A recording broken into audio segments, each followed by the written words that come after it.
a lot of false videos. People have said there was a video where Nolan was screaming, saying, "Give me my phone back." His friend says, "No, that's me in the video." There have been tons of AI generated videos and images and things, but this is the official audio from the organization. Come on in. Okay, let's hear the audio to which you are referring. Listen.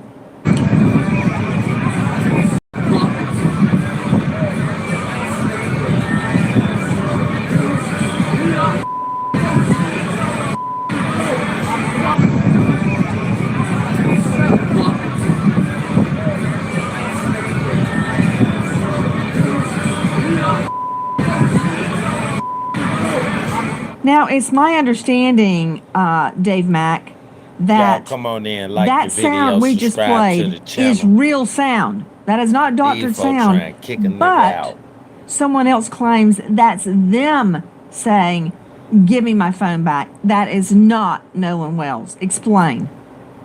Well, Nancy, what we have is some friends that were also out on the boat trip out to Horn Island that were with Nolan Wells and were friends with Nolan Wells, claim that was him, that he was the one that was saying, "Give me my phone back," that it wasn't Nolan Wells. So we've got an identification from the person who says, "I was the one saying that. It wasn't Nolan Wells."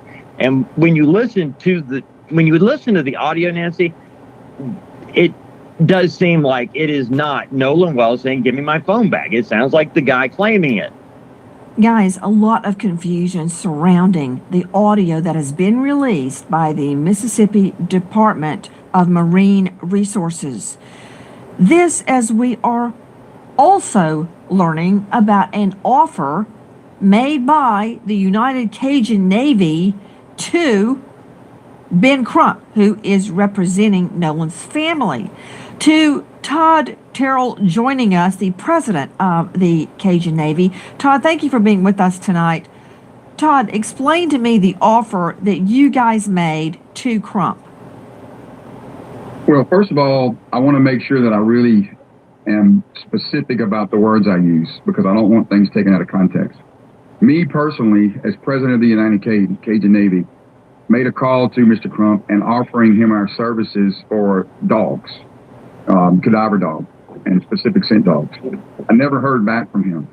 Our incident commander, Josh Gill, did speak to Liza Parks, I think he's one of his lead attorneys or whatever, and offered the services as well. The rumors about us talking to Mr. Crump, personally, I want to set the record straight.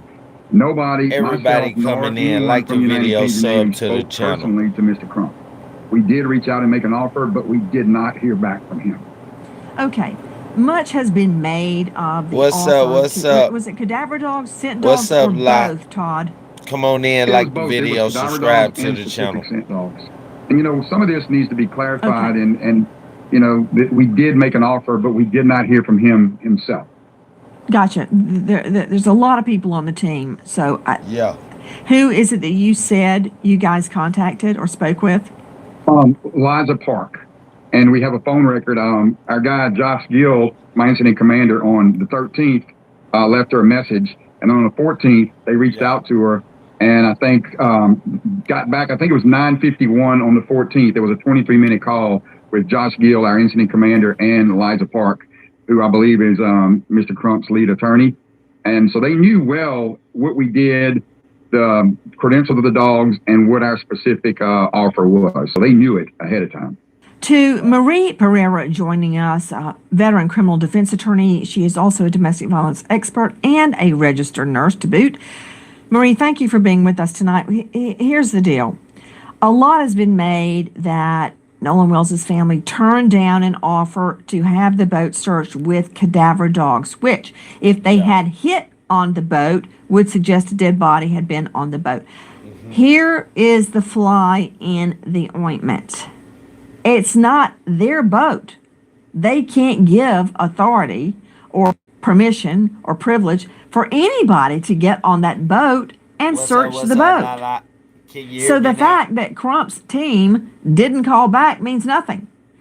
They were not authorized to give authority or privilege or permission for anybody to board that boat, much less a cadaver dog or a scent dog.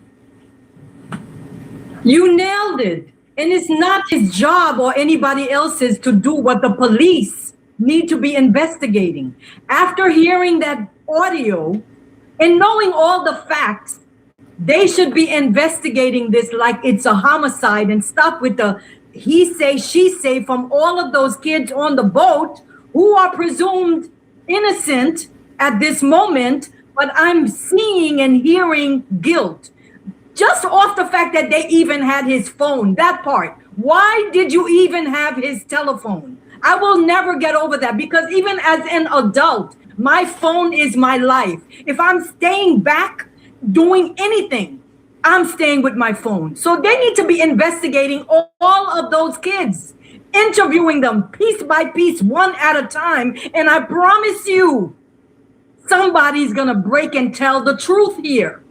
Joining me is Marie Pereira. You know, in any criminal investigation, the first thing you do is get all the parties, all of them, and you separate them, and you question them separately. You give them a waiver of their rights.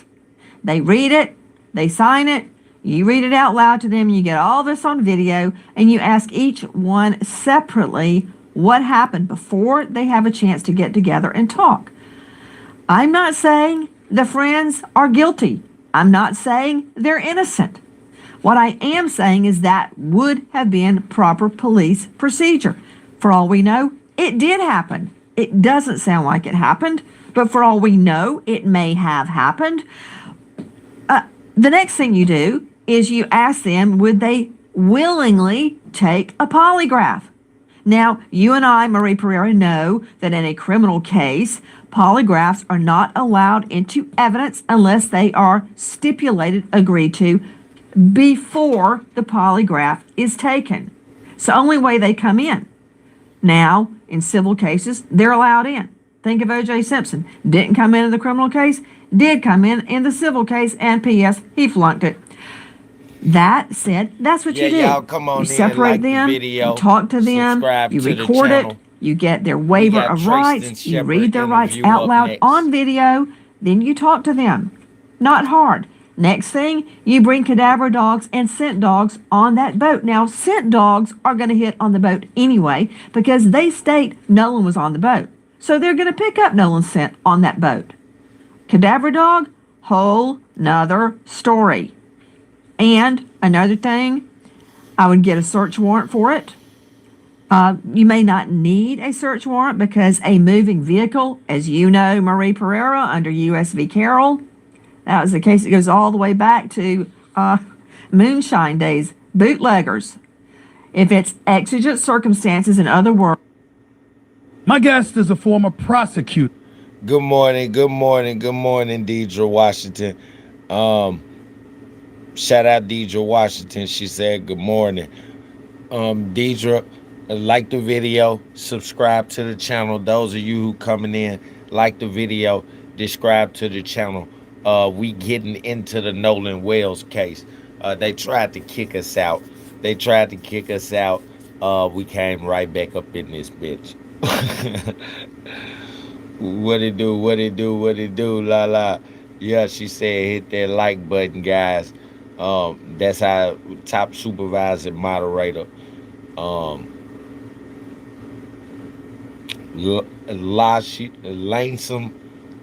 Lanesome Lane. She said, what's up? What it do, y'all? Those of you who coming in, man, like the video, subscribe to the channel. We getting into the Nolan Wells case. And our main two suspects is Warren Hudson and Wyatt Pyron. We got people who are possibly involved over on the side. Judge Ashley Cole, Warren Hudson's mother, stepmother, Dr. Benjamin Hudson, Warren Hudson's dad, who started a GoFundMe off Nolan Wells' family. God damn it. And he's already raised $67,000 or almost 67,000, 65, I think, 167, something like that. We got Tristan Shepard. We got his interview up next. We finna break it down and analyze it. His full interview with Dick Riding Officer Tatum, right? We got Jerry Atkerson, who's also a possible suspect, and he could have possibly been involved. That's Wyatt Pyron's granddad, the one who called the CETO captain himself and told him that we don't need you. We'll call you if we have any problems and we need you. By the time the CETO operator called the CETO captain, he said, "What kind of boat is it?" She said, "I think they said a 24 Triton." He said, "Oh, it was a 22 Triton." He said, "Oh, the owner of that boat, Jerry Atkerson, just called me and he said that they didn't need us, and they would call back if they needed us." So that's Jerry Atkerson. That's Wyatt Pyron's granddad. Wyatt Pyron had 2 boats out there of the 3 boats on the water. He owned the 22 Triton, which was taking on water, that we heard the group of children on the CETO call in the background, stressing hard, saying, "Is he dead?" Somebody said, "He's dead." They said, "Is he dead?" And somebody said, "Nolan." And then a female, "Oh my God, these are kids. They panicking right now."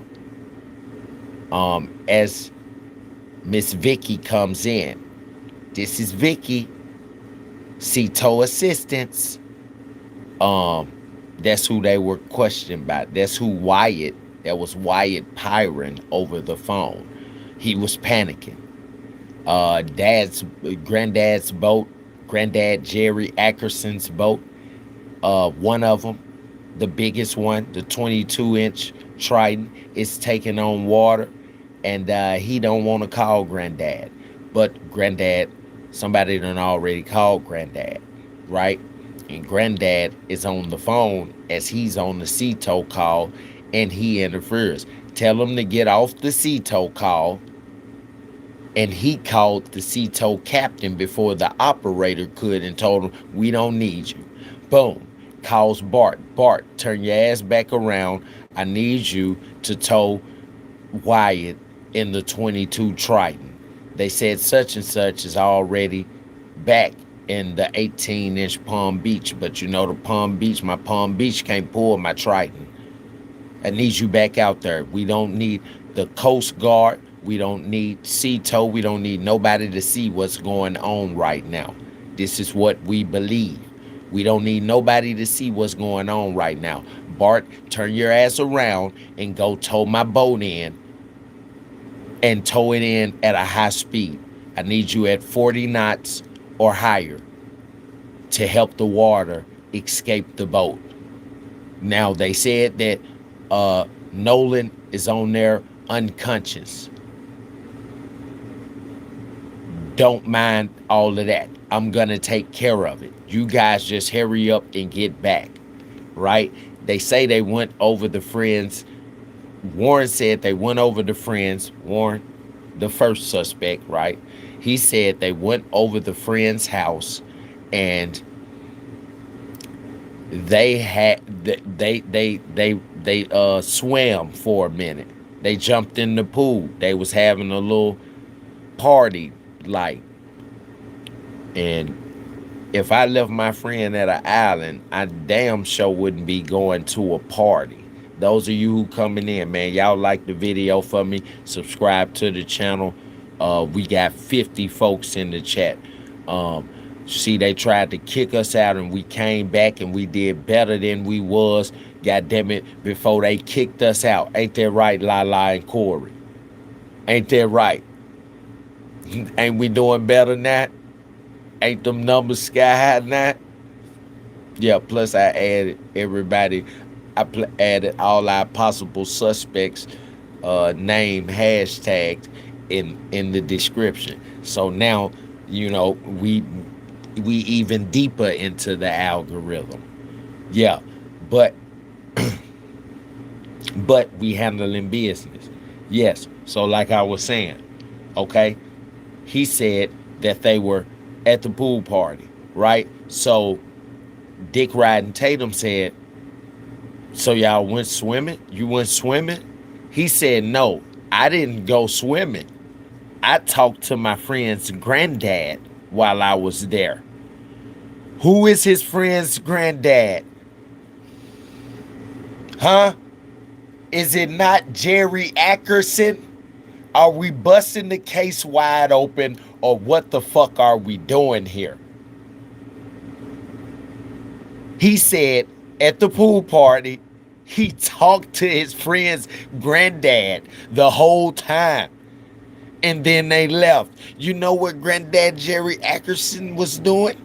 He was saying, where did you dump the body out at? Okay, how was the current? Because Warren already also described in his interview with Officer Dick Riding Tatum that he fishes both islands, not just Horn Island, but whatever the fuck the other island name is. And he called the name of it. He said, and I know the waters. I know these waters. And I fished them, and my friends love fishing them, and I fished them since I was about 8 years old. Yeah, you fish these, you know exactly where the currents are high and exactly where the currents are low. Your granddad taught you this. Shit, you know more about the boat than the average young boater. You know so much about the boat, you don't call the front of the boat the front of the boat. You call it the stern. You don't call the back the back. You call it the bow. I mean, you use boat terms for everything with the boat. You never talk regular English to people. Some people don't even know what you're talking about. They like, what? The bow, the stern, what? The sail, the who? They don't know. You got to put it in regular terms for them. The front of the boat, the back of the boat, the side of the boat. You got to say this shit. You can't say the sail. Some people don't know what a sail is. You got to say the flag that controls the way the boat navigates.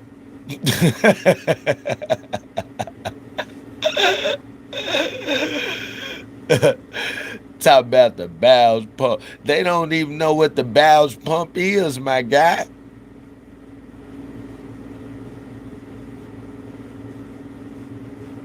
They don't know what it is.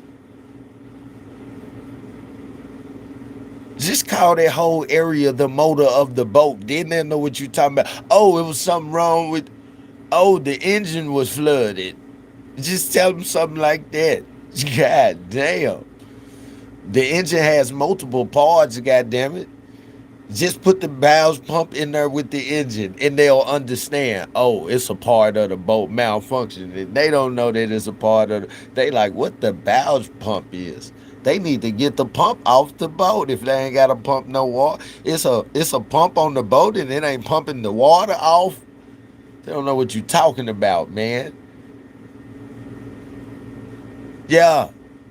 He's very intelligent, but you can tell in the interview, I'm talking about Warren Hudson. He's very intelligent, but you can tell in the interview that he's very sneaky and conniving. And he can go through something very traumatic and not show any remorse or sympathy or emotion. His best friend, supposedly, just died. Not even a month ago. And he took a 2-hour interview and he didn't shed a tear. He didn't have to get up. His eyes were never wet. They weren't watery or nothing. His eyes were so dry that he blinked over 67 times in one interview. in less than 30 minutes in one interview. I mean, he probably blinked 60 times every minute. He was just like this. Yeah. You know, Nolan, he was a good guy. Whenever I wanted to laugh, I called Nolan. You're not gonna cry. You ain't gotta worry. You ain't gotta worry, Warren. We know you can't cry. Those of you who coming in, man, y'all like the video, subscribe to the channel. I appreciate that, Corey. He like, yeah, you right, my guy. You right. For real. The man can't cry. So yeah, he say, I went over, yeah, and everybody else swam, but I talked to my friend's granddad. And I talked to him for a while. You know, just watch this. About boating stuff. What y'all talk about? He said we talked about boating stuff. Oh. So, you a teenager that was at a previous pool party last week with Nolan and y'all both was in the pool. You love the water. You just came back from the water. Everybody that loves the water is in the pool, all the kids, but you the kid that decided to... Where was Wyatt at? They told his ass to go outside and go to the pool. Because Wyatt is the one that gets very drunk. Did you hear him on the Ceto call? Our village pump is taking on water, and that's how he sounded. He was very toasted. That's why the females don't like him. He the rich kid that got everything, that think he can have anything that he want, and they like, well, you can't have me. I don't want your drunk ass. I want Bart, or I want Warren. I'm sorry. I know you like me, but I don't like you. I like your friend. Can you hook me up with him? Oh, he pissed. I told y'all yesterday. This is another version of the Murdoch murders. Wyatt, he was on the phone showing no remorse.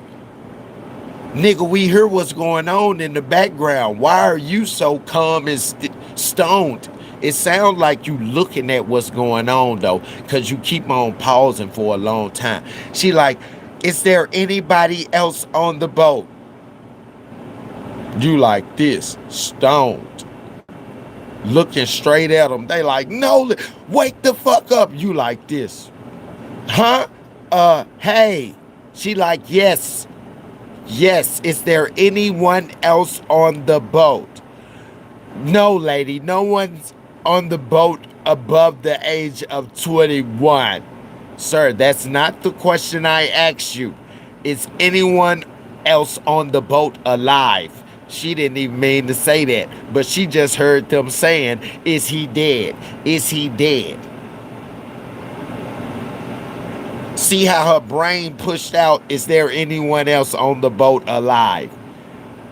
She's hearing it through the commotion, but she's not really picking it up because she's hearing so many voices, but her brain done picked it up.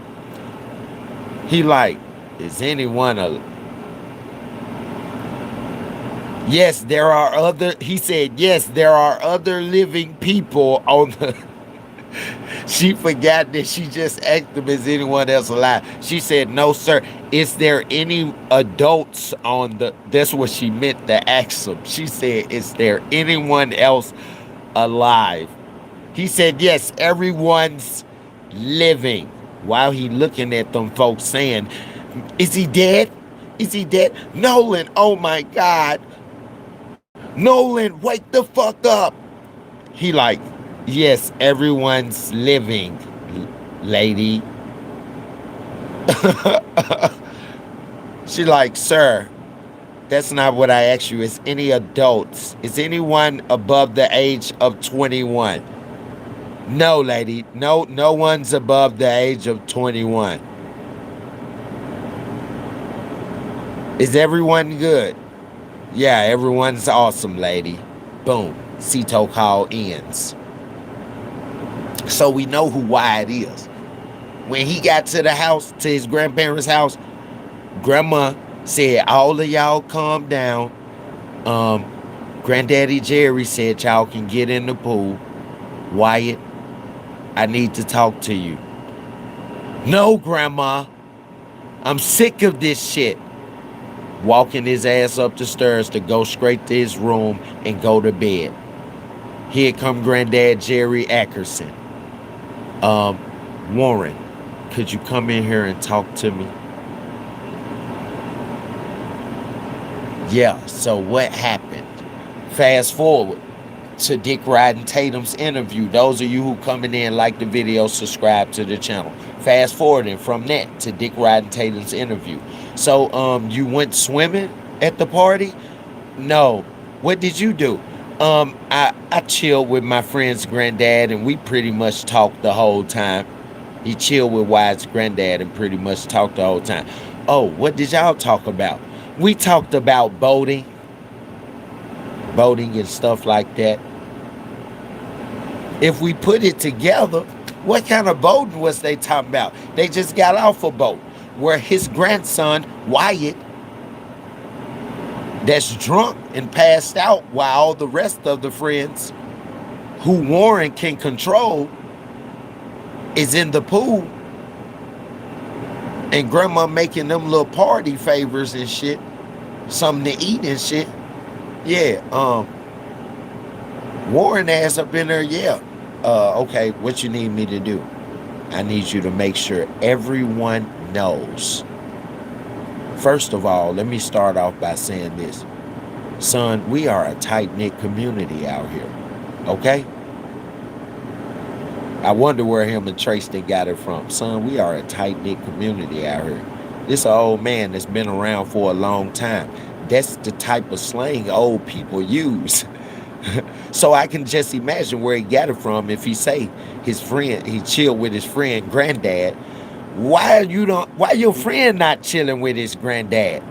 Why you not chilling with your friend and his granddad and everybody else swimming? Because your friend is a drunk. Another case of the Murdaugh murders. Wyatt is the son. The granddad, Jerry Ackerson, is Mr. Murdaugh, the dad. And he does everything to cover up his drunk ass grandson's mishaps. Now look, I'm going to talk to your dad. I've already called your stepmom. She's a judge. I told her what I was going to tell you guys. She knew that you would be able to handle it and get your friends all in line. Now we're going to give you all attorneys, including my drunk ass grandson Wyatt.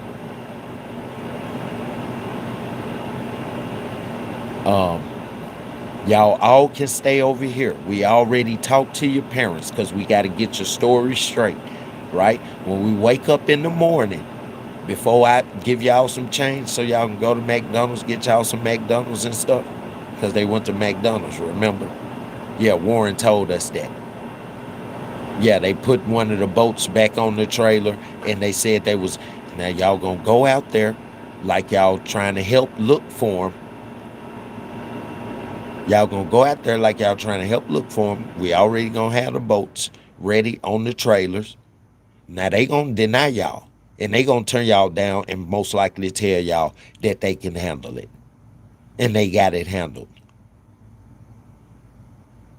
Y'all just turn around and be like, oh, okay, we just wanted to help. Don't get mad. Don't let Wyatt ass get out of hand. Make sure he keep his fucking mouth closed. Yeah. Thank y'all for the love. Make sure Wyatt keep his fucking mouth closed and y'all turn around. And then we'll try the same thing the next day. His body may wash up in 2-3 days. You said you dropped it right before you got halfway back and the waters were kind of rough. Fast forward to Dick Riding Tatum's interview. So when y'all were on the way back and y'all got all the water out the boat, um, how was it? Well, you know, the waters, they were pretty smooth when we were on the way there. This is Warren. They were pretty smooth when we were on the way there, but on the way back, they were a little rough. But it was nothing my friend's boats couldn't handle. I told y'all he know the waters very well. It was nothing my friend's boats couldn't handle. Everybody else was probably scared because the water was kind of, you know, it was getting dark. It was kind of stormy like. It was in the evening. So the more the sun go down, the harder the waves kick. The bigger the waves get out there on the water. When you sitting on the beach, you know what I'm saying? And you can see the water, you can see where they got the damn gate up for swimmers and surfers to know not to go past this gate. Just like they have the swimming pool gate up at like community centers like YMCAs and shit like that and gyms. They have the gate up so kids know in the 3 feet how far the 3 feet goes. Don't cross this gate or you're gonna enter. Yeah, there's a gate up in the ocean just like that, all the way out, metal gate, where the surfers know, hey, don't go past this gate. It could be shark water. Yeah, that's how they keep sharks and shit, you know, but the gate sometimes gets damaged. Some sharks, you know, they might gnaw at the gate and not get it open, but another shark come along and gnaw at that same part and get it open and shit, and then the shark hit a beach. You know what I'm saying? That'd be a public beach. That's how sharks get in. You be like, damn, they should have known that sharks. Now it's a metal gate out there on the water at the beach, right? So when you pass that gate, you out there in that ocean water for real, for real. So the darker it gets at night, when you looking out there from the beach, especially in Miami, you see the waves, they get bigger and bigger. The waves, they're just flowing like a calm wave or flow like this, right? Out there, they not curling over like tides. That's a tide wave. The motherfuckers like this, but they real big. They waving even higher. So you out there on you got to get back on a 18 footer boat, a 18 foot Palm Beach. That motherfucker small. That's like the fucking raft, blow up raft boats that the military use with the motor on the back that they can just poof, pull the string on the backpack. That motherfucker blow up, poof, black, all black. You know what I'm saying? The Palm Beach like that, but that motherfucker, it's got the metal bracket inside with like the double seat, the 2 double seats that's like got a front and a back, so it's 4 seats. You know what I'm saying? And then people usually, the fishers and shit, they usually sit on the rim. It's got the 1 steering wheel in the middle. You know what I'm saying? They usually sit on the edge of it, like the video that's floating around of the boys that's viral. The first boat, they was on the Palm Beach. They was sitting on the edge of it, the part that's like a airbag that blows up, kind of like the raft boat. Those of you who coming in, damn, we got 102 people and only 10 likes. Man, y'all fuck with your boy, man, and y'all like the video. Subscribe to the channel. Yeah, but for sure, he knows the waters very well. So when we fast forward back to that interview, he tell him how the waters is. So the granddad tell him, yeah. Yeah, Jerry Atkinson tell Warren, yeah.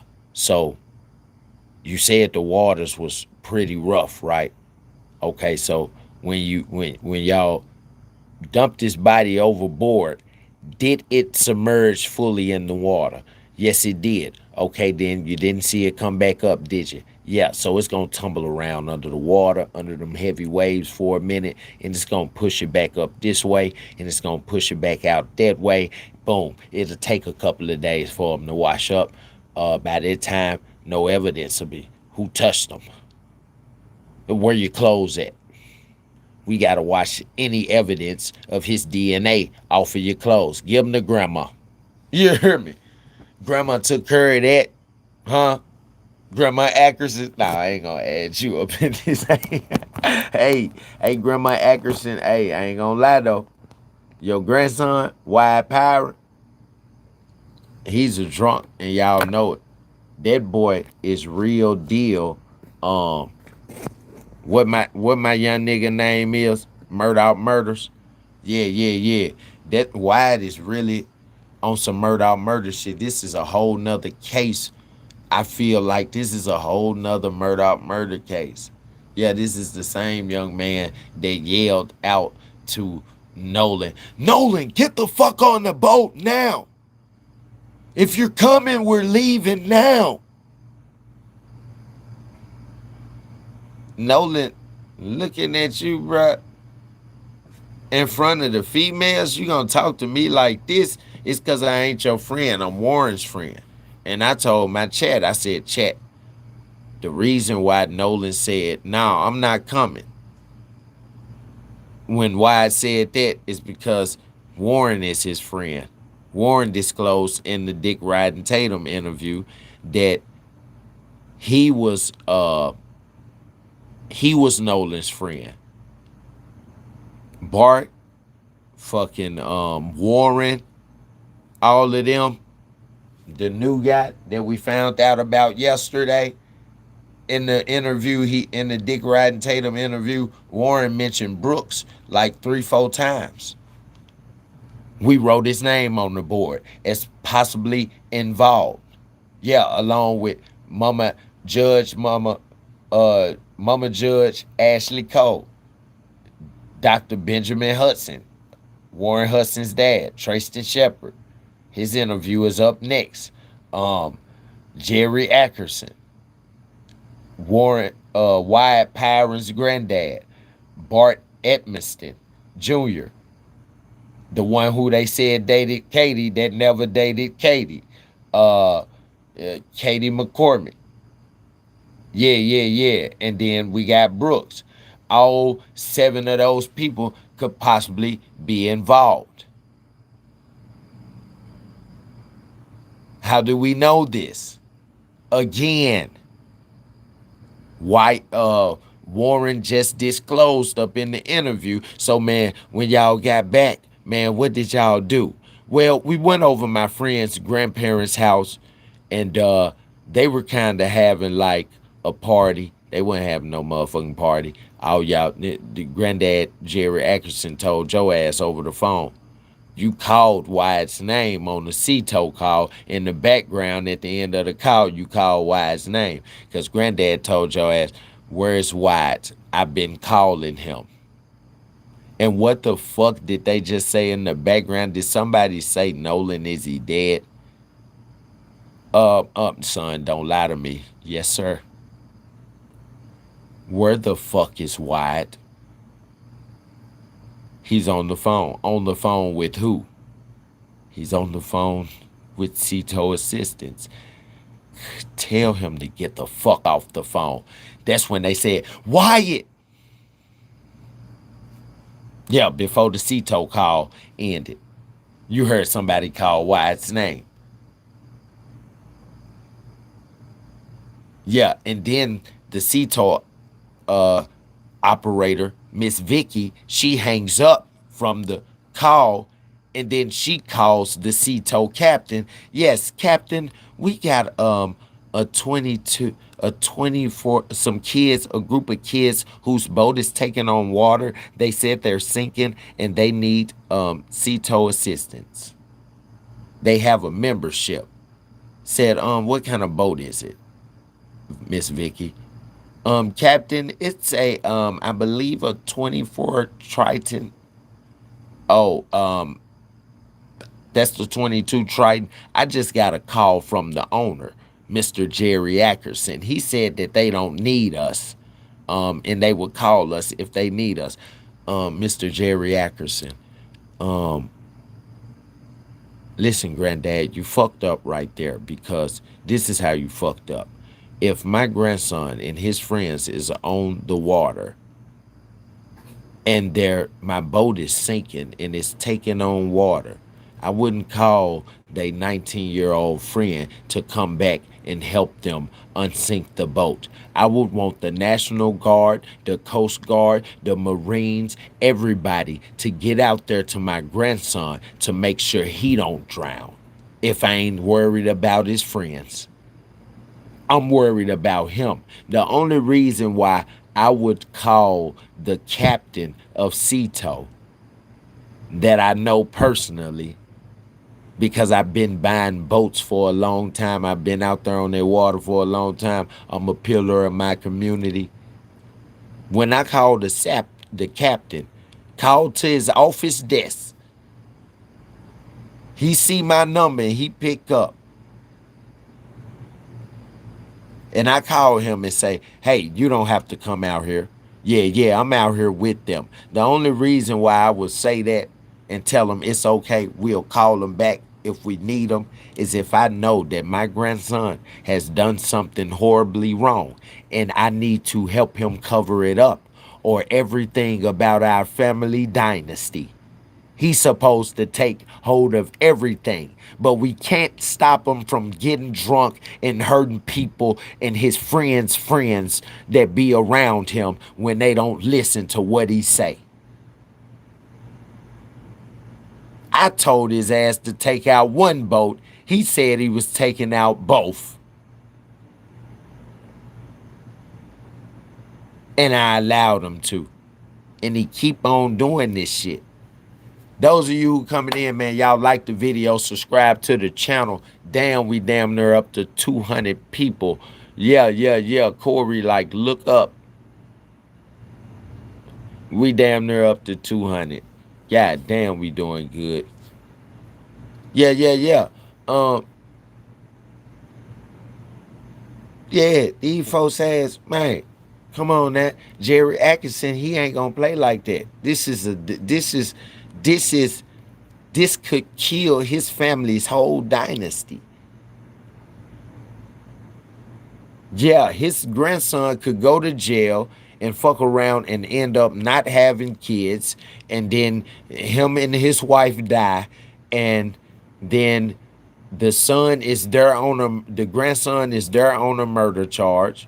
Don't know where his parents at. They probably unfortunate or drugged out, or something probably happened to them. Who knows?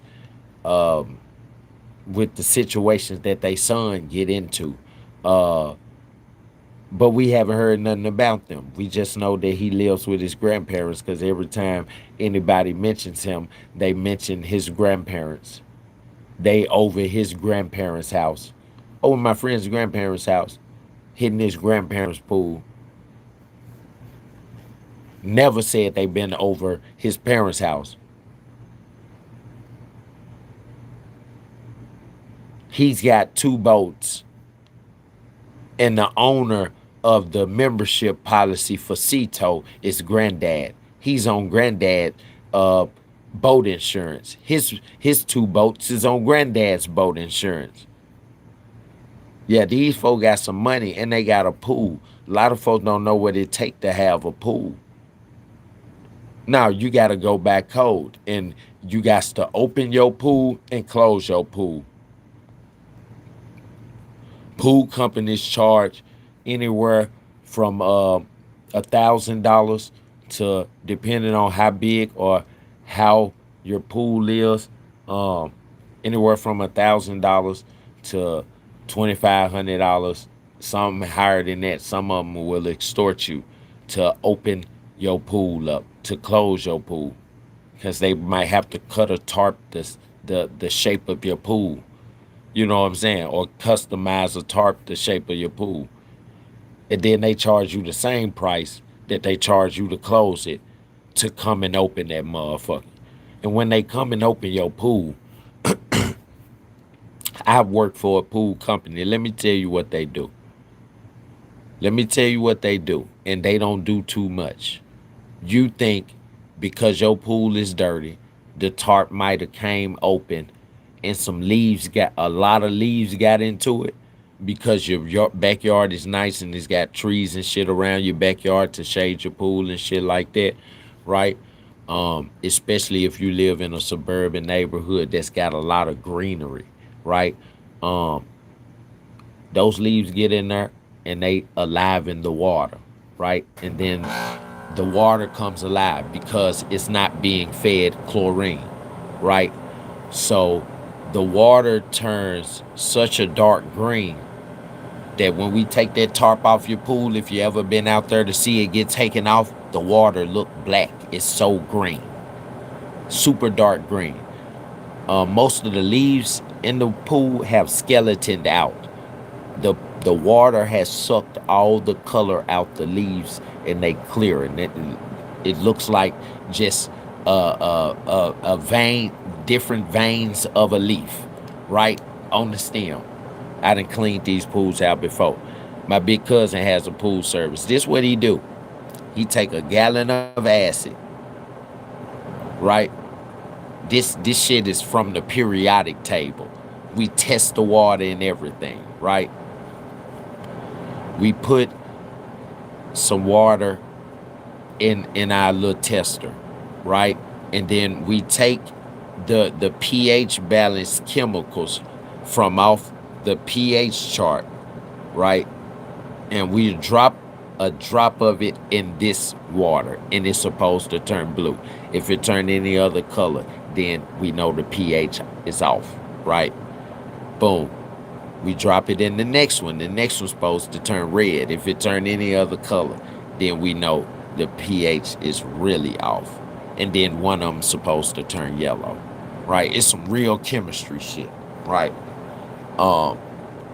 So we take that acid, a whole gallon of it, like a gallon jug of milk, and we just run around the pool and pour the acid in the pool until the whole gallon gone, right? Then we take a 5-gallon bucket of shock. It's chlorine powder, right? And we take the top off the 5-gallon bucket, turn it upside down, and we scoop chlorine shock until it make a mountain and it's wasting off the side. That's enough shock for a big, no matter how big the pool is. And we take that top of shock and we run around the pool and just let it hit the water, right? And then we leave your house. It takes 2 days to open your pool. We leave your house. We just put 2 chemicals in your water, and that was so dark green it looked black, and we left your house. When we come back the next day, the water in your pool is gonna be so clear that we can see all the way to the bottom. We can see every leaf, right? The pump that's on the back of your house for your pool, whether you got a sand pump, a saltwater pump, or a regular pump with the sand in it, right? And what we do, your pump is pushing the water outwards into your pool and filtering it through the side filters. We take those baskets out the side, those filter baskets from around the edge of your pool, and we take the leaves out, dump the leaves out. One of the baskets we leave out is it's a suction hole in the bottom of each one of those filters that the baskets sit in. The pool filters, where the little opening there where the water runs in and runs out, it's a suction pocket in the bottom of both of those for a hose. You always see us with the big ass hoses, right? That's for that hose to go into, right? So what we do is we just turn your pump on reverse, where now the water, the filter hole is sucking the water in, right? And it becomes a suction pump. And we basically just take our little vacuum, we hook our pole up to the damn hose, and the suction come through the hose. We take our little vacuum in, sit it on the bottom of that pole, and just dip the pole down up in your pool. and we do 2-3 lines. We be able to do 2-3 lines before we fill that basket up, that filtering basket up, right there where we got the hose hooked up into, right on the side of your pool. Once we fill that basket up, we take that basket and we dump it into the garbage bag. And we put it back in there, put the hose back in there, and we just do that until we vacuum the whole bottom of your pool. That may take an hour to 2 hours because the water be real heavy. So it's, and the suction be real hard. So it's hard to push the motherfucker across the bottom. That's where you get the real workout, right? They put in the real work right there for an hour. Then we take the nets, put them on the longest poles, and we just scrape the little bitty pieces of leaf and all of that shit that might be floating around, the excess leaf. We spend an hour doing that, and we've opened your pool in 2 days. We spent less than an hour the first day putting chemicals in your pool to clear up the water so we could see, right? Boom. We vacuumed your pool and everything like that. Cleared it with the net and shit like that, right? And then to end it, we take what we call chlorine tabs. They about that thick and they about that big around, and we drop them in filters along the side of your pool. Pool get a small amount of chlorine that pushes off into it that's not harmful to the body. But we put less than $100 worth of chemical into your pool, and we put 3 hours of work in, and the pool company you anywhere from $1,000 to $2,500, sometimes more than that. I'm talking about killing them.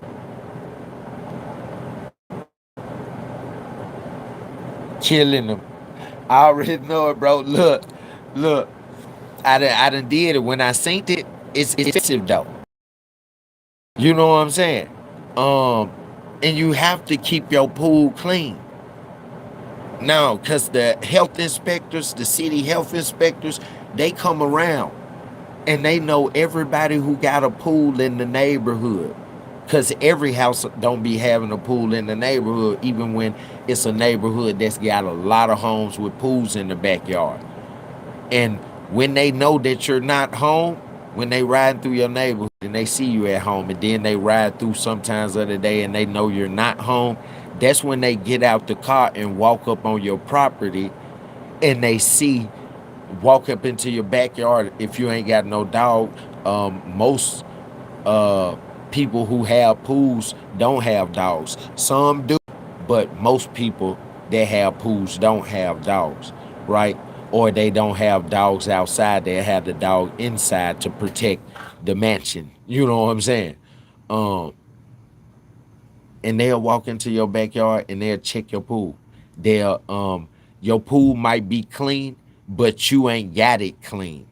Like, it's been 2 weeks. You got your pool clean last week, right? So the chlorine tabs then gave out. They done, right? But your pool still looks clean. But the water, that's what you don't know. The water might be live. You have to get it treated with chlorine.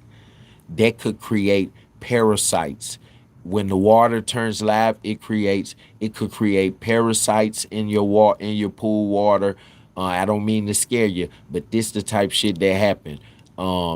It could draw snakes and frogs and wildlife. If the water is not having chlorine in it and it's just a body of water, it gives off a smell to wild animals.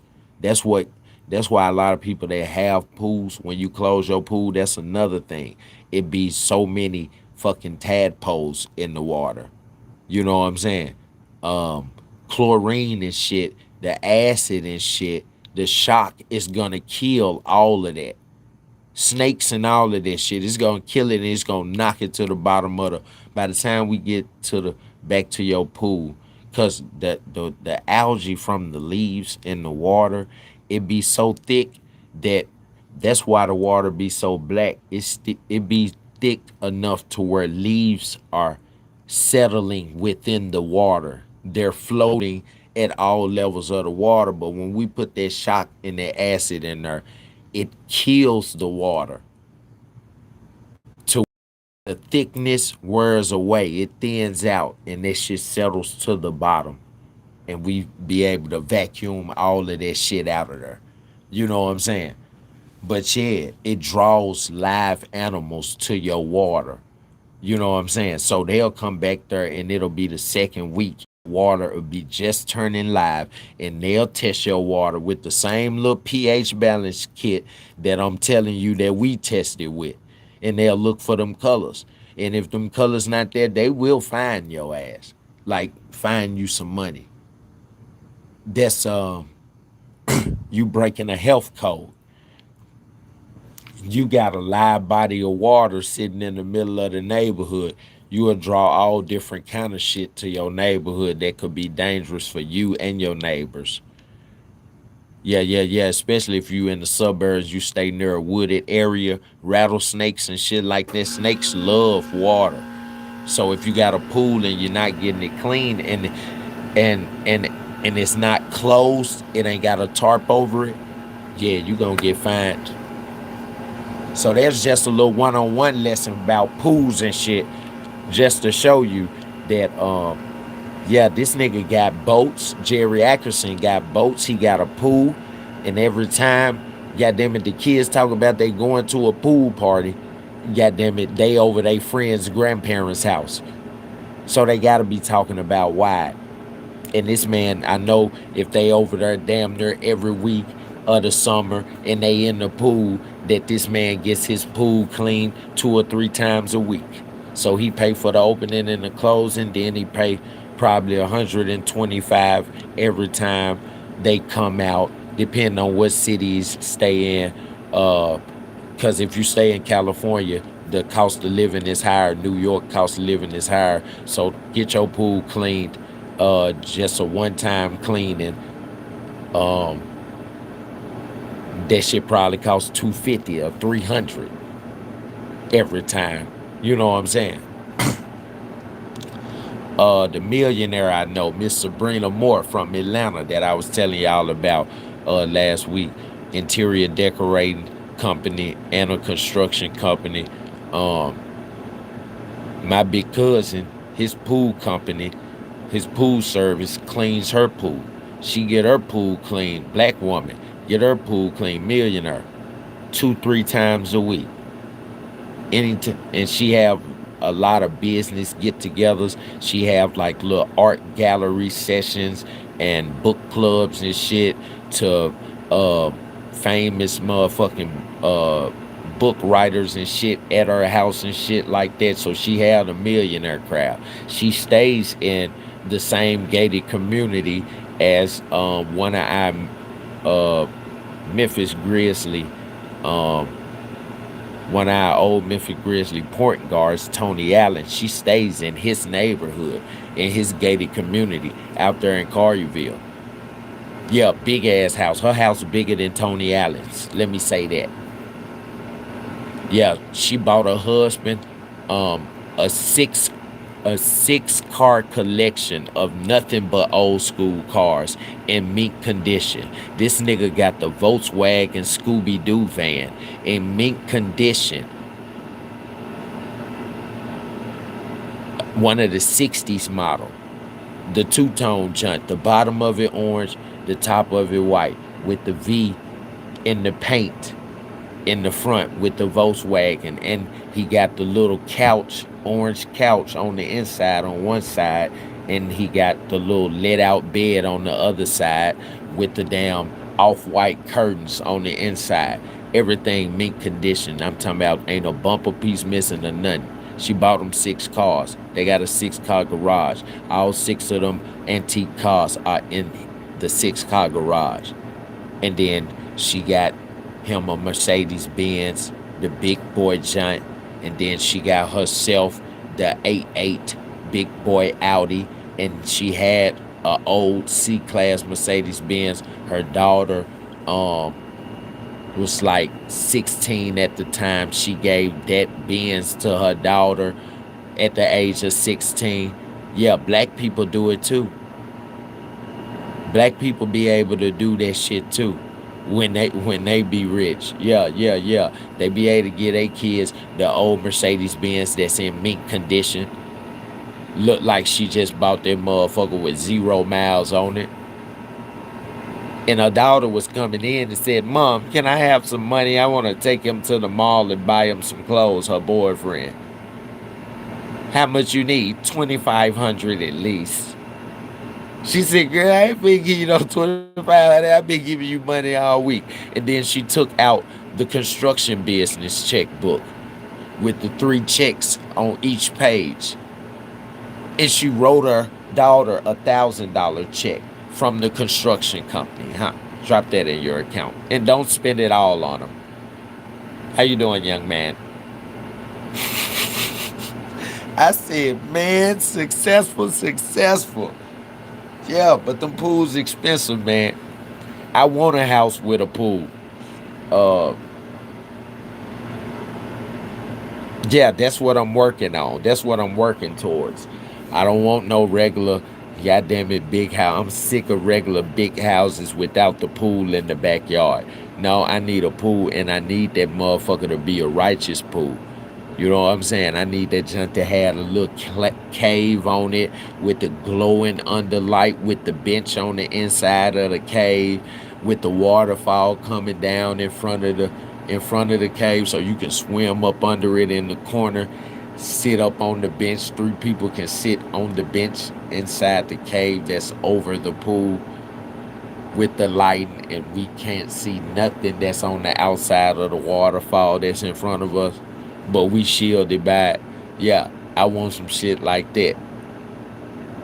Yeah, because I done cleaned the pool like that. It was a doctor that my cousin had as a client. He's never at home. He had a house sitter in this shit every time we came. I thought that was the doctor. He said, "No, that's his house sitter." He said, and he pays this guy $8,000 a week to just live in his house and walk around to keep burglars from being able to notice that no one's at his house. If a burglar ever drive, I said, "Man, ain't no burglars out here." He like, "Yeah, they do. They come from the hood and they'll drive through the neighborhood with tinted windows, just looking for houses to steal packages off port." I said, "Oh, okay. Yeah, that's what they doing." I said, "So that's how he keep." I said, "I would have thought that was him. Dude dressed up nice as hell. He in the kitchen fixing them something to eat. He watching TV on a big ass screen, flat screen on the couch. He laying back with his feet up. It looked like he's the homeowner." I said, "So they don't just hire house sitters to watch their house, sit in their house and watch their house.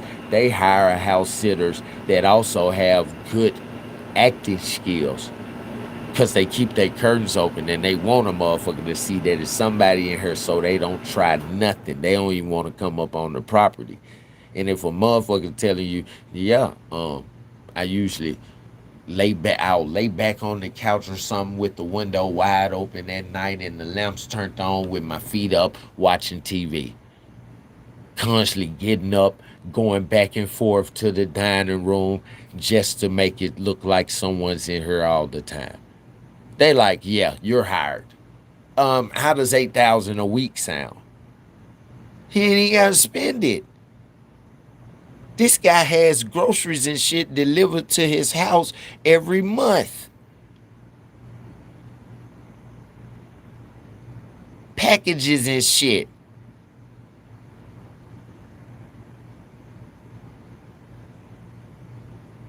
Phone, laptops, and all of this shit. Hey, I'm getting a package sent there. It's gonna be the new iPhone. I'm gonna send you my address. I want you to mail it to me, right? But open it up and make sure that it's not broke or anything like that. Rebox it, mail it to me at the address that I'm at. I'll probably be back in about 6 months. Can you hold out for 6 months? And you know, a nigga, a nigga gonna hold out for 6 months. It's 4 weeks in a month. 8,000 times 4. You do the math.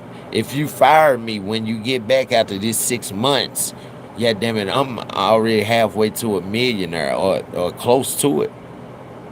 You just made me a millionaire. I'm finna take this money, put it in the bank, and I'm finna tell them to buy me everything. Tell them folks, yeah. I got $1 million.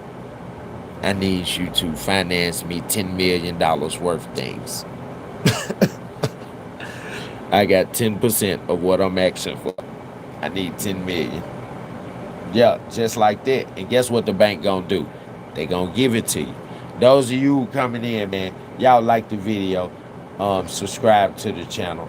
We finna go ahead and get into this Tristan Shepard interview. But before we get into that, I'm gonna play you this news segment from today where they're telling us the success that we've had in the Nolan Wells case so far. Because like y'all already know, and I possibly involved on the board, we already know. The second one, Dr. Benjamin Hudson, Warren Hudson's dad, he done already raised $65,167 off Nolan Wells' name by mentioning his parents in the little fund me account that he built, saying that comparing him and the other parents to them, saying that they all hurt together, and they're probably gonna be looking at suing their lawyers. So how you gonna put them in the same boat as you, saying that y'all all are being heard, and from your family all the way to the Wells family, and their lawyers are pushing like basically speaking down on your name, blemishing your image, as the black people would say, blemishing your image. You know what I'm saying? Defamation of your character, as you would say. You talking about suing them, suing their lawyers, talking about their lawyers on some hate shit, when it sound like you on some hate shit. So let me play what we got so far, y'all. Those of you who coming in, man, y'all like the video for me, subscribe to the channel, y'all. We do want to continue on with some of our top stories that we're following from this week, taking you out to update in a case that is really capturing attention all across the country. We do know that as of this weekend, the official autopsy in the death of Nolan Wells has been completed, according to officials who are familiar with that investigation. Results from the state medical examiner's office have not yet been made public, but are expected to be sent to a grand jury. This all has to do with the early July death of Nolan Wells, an 18-year-old who was on a boat on Horn Island before he effectively went missing. Days later, his body surfacing. And still so many questions as we are continuing on in the days and weeks to follow his death. And to talk a little bit more about what we're watching here, I'd like to bring in Adante Pointer, civil rights attorney. Adante, thanks so much for being with us here on Live Now from Fox. Thanks for having me.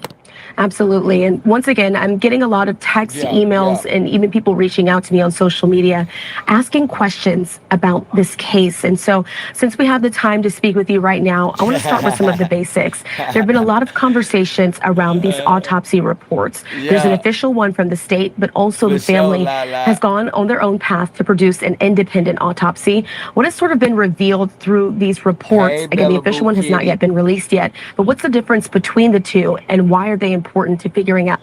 Hey, Southern Breeze, I see you back. Hey, Bella Boo Kitty. Yeah. I see the chat live. Hey, Ella 14. She said right on. Hey, MMA Junkie 223. He tripping. King Cooper.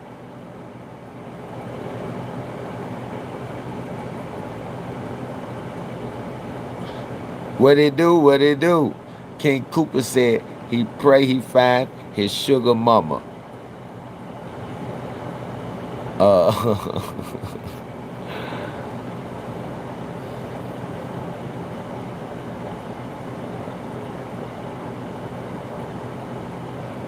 uh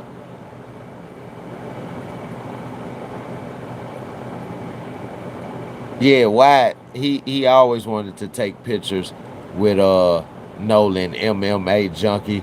Uh he always wanted to take pictures with Nolan. Like I was telling people, he used Nolan. He wanted people to feel like he was friends with Nolan, because he received more popularity off of it. He already was the richest kid around.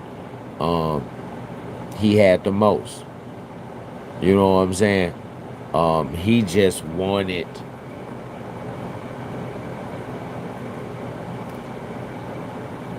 It's just he wanted more. He was greedy. He is greedy. Dude, Zayden Jordan Harris.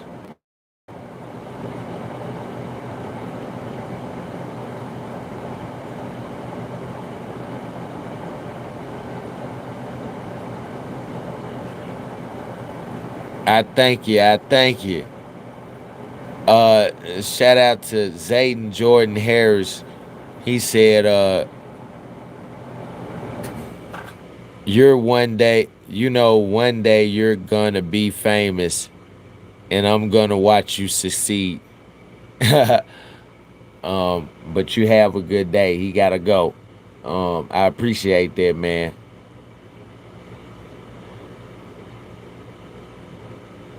What's up? Good night, Munchie. Shout out to Good Night, Munchie. They said, hello, my African friend. Salute. What it do? What's up, doggy? 2728. What's up? Keep your head up. You back in this joint.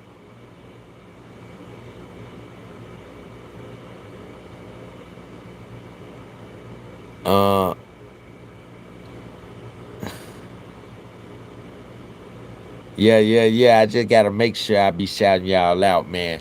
I love when y'all show the love in the chat. Everybody that's coming in, man, y'all like the video, subscribe to the channel. Let's get back into this news clip, and hear what else they had to say. What's our success? What ultimately happened to Nolan Wells?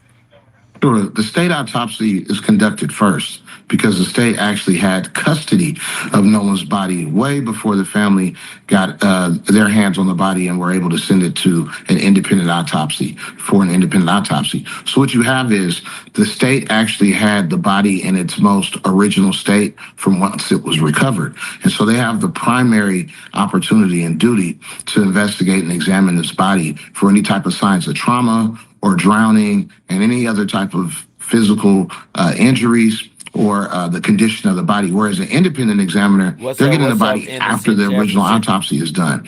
And oftentimes the body, as once again, during the autopsy, is cut open. Not only is the external body examined, but also the internal body is examined, as well as toxicology tests of the sort to see if there are any type of intoxicants on board, alcohol and things of that nature.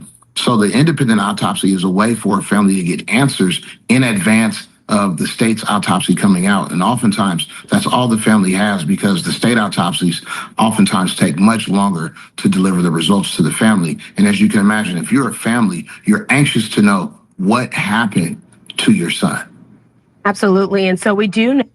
So he basically was saying that Ben Crump made the right move to do the independent autopsy because usually in cases like this, high profile cases, it usually takes the state longer to get back the autopsy.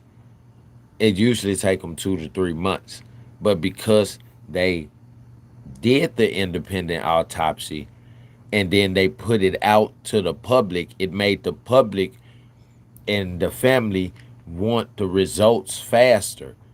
So it put pressure on the state to release their autopsy sooner, right? So that means for them to release it sooner, they can't put the autopsy in a line of 2,000 other autopsies, behind 2,000 other autopsies. They got to put it in the front of the line. They got to get results right now because it took them less than 2 days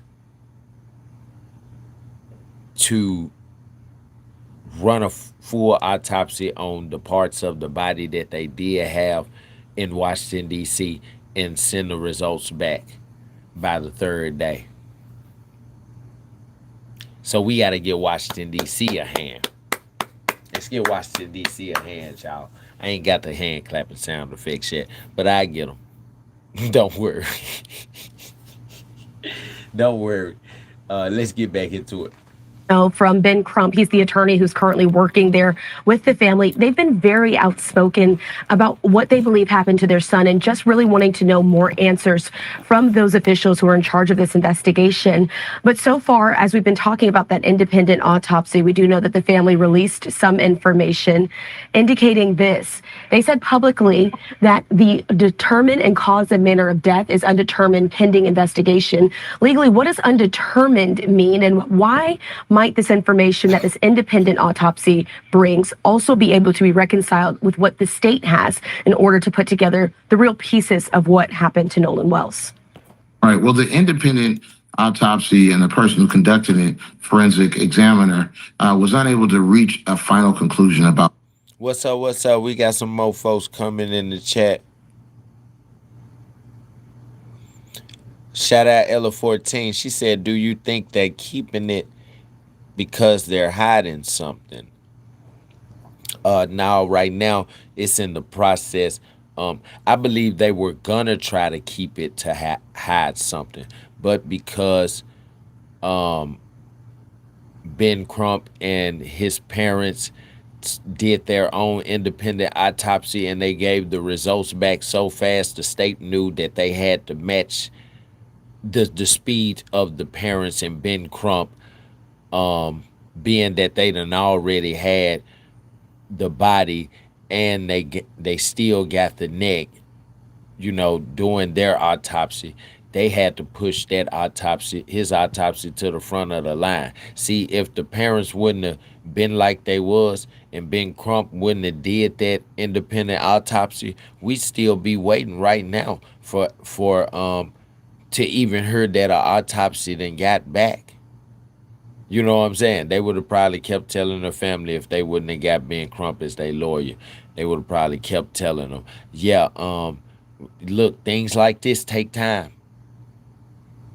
We probably got some parents that's been in those situations right now that's in the chat. You know what I'm saying? Because this is a story that they can relate to. You know what I'm saying? Like, his parents are not the only parents that went through this. They can relate to going, I mean, even if it wasn't that situation, your child could have been touched or sexually harassed or something. You went to the police and then they said they was going to handle it, and then they gave you the bullshit and you went back to them and they told you, well, look, things like this take time and we're still handling our investigation. That's what they like to tell you when they sitting on their ass. Yeah, that's what the police like to tell parents that child been involved in a bad situation or got into a bad situation, and they don't want to spend all, they already behind, but they don't want to spend all their money on an autopsy because they do have to pay for the autopsy.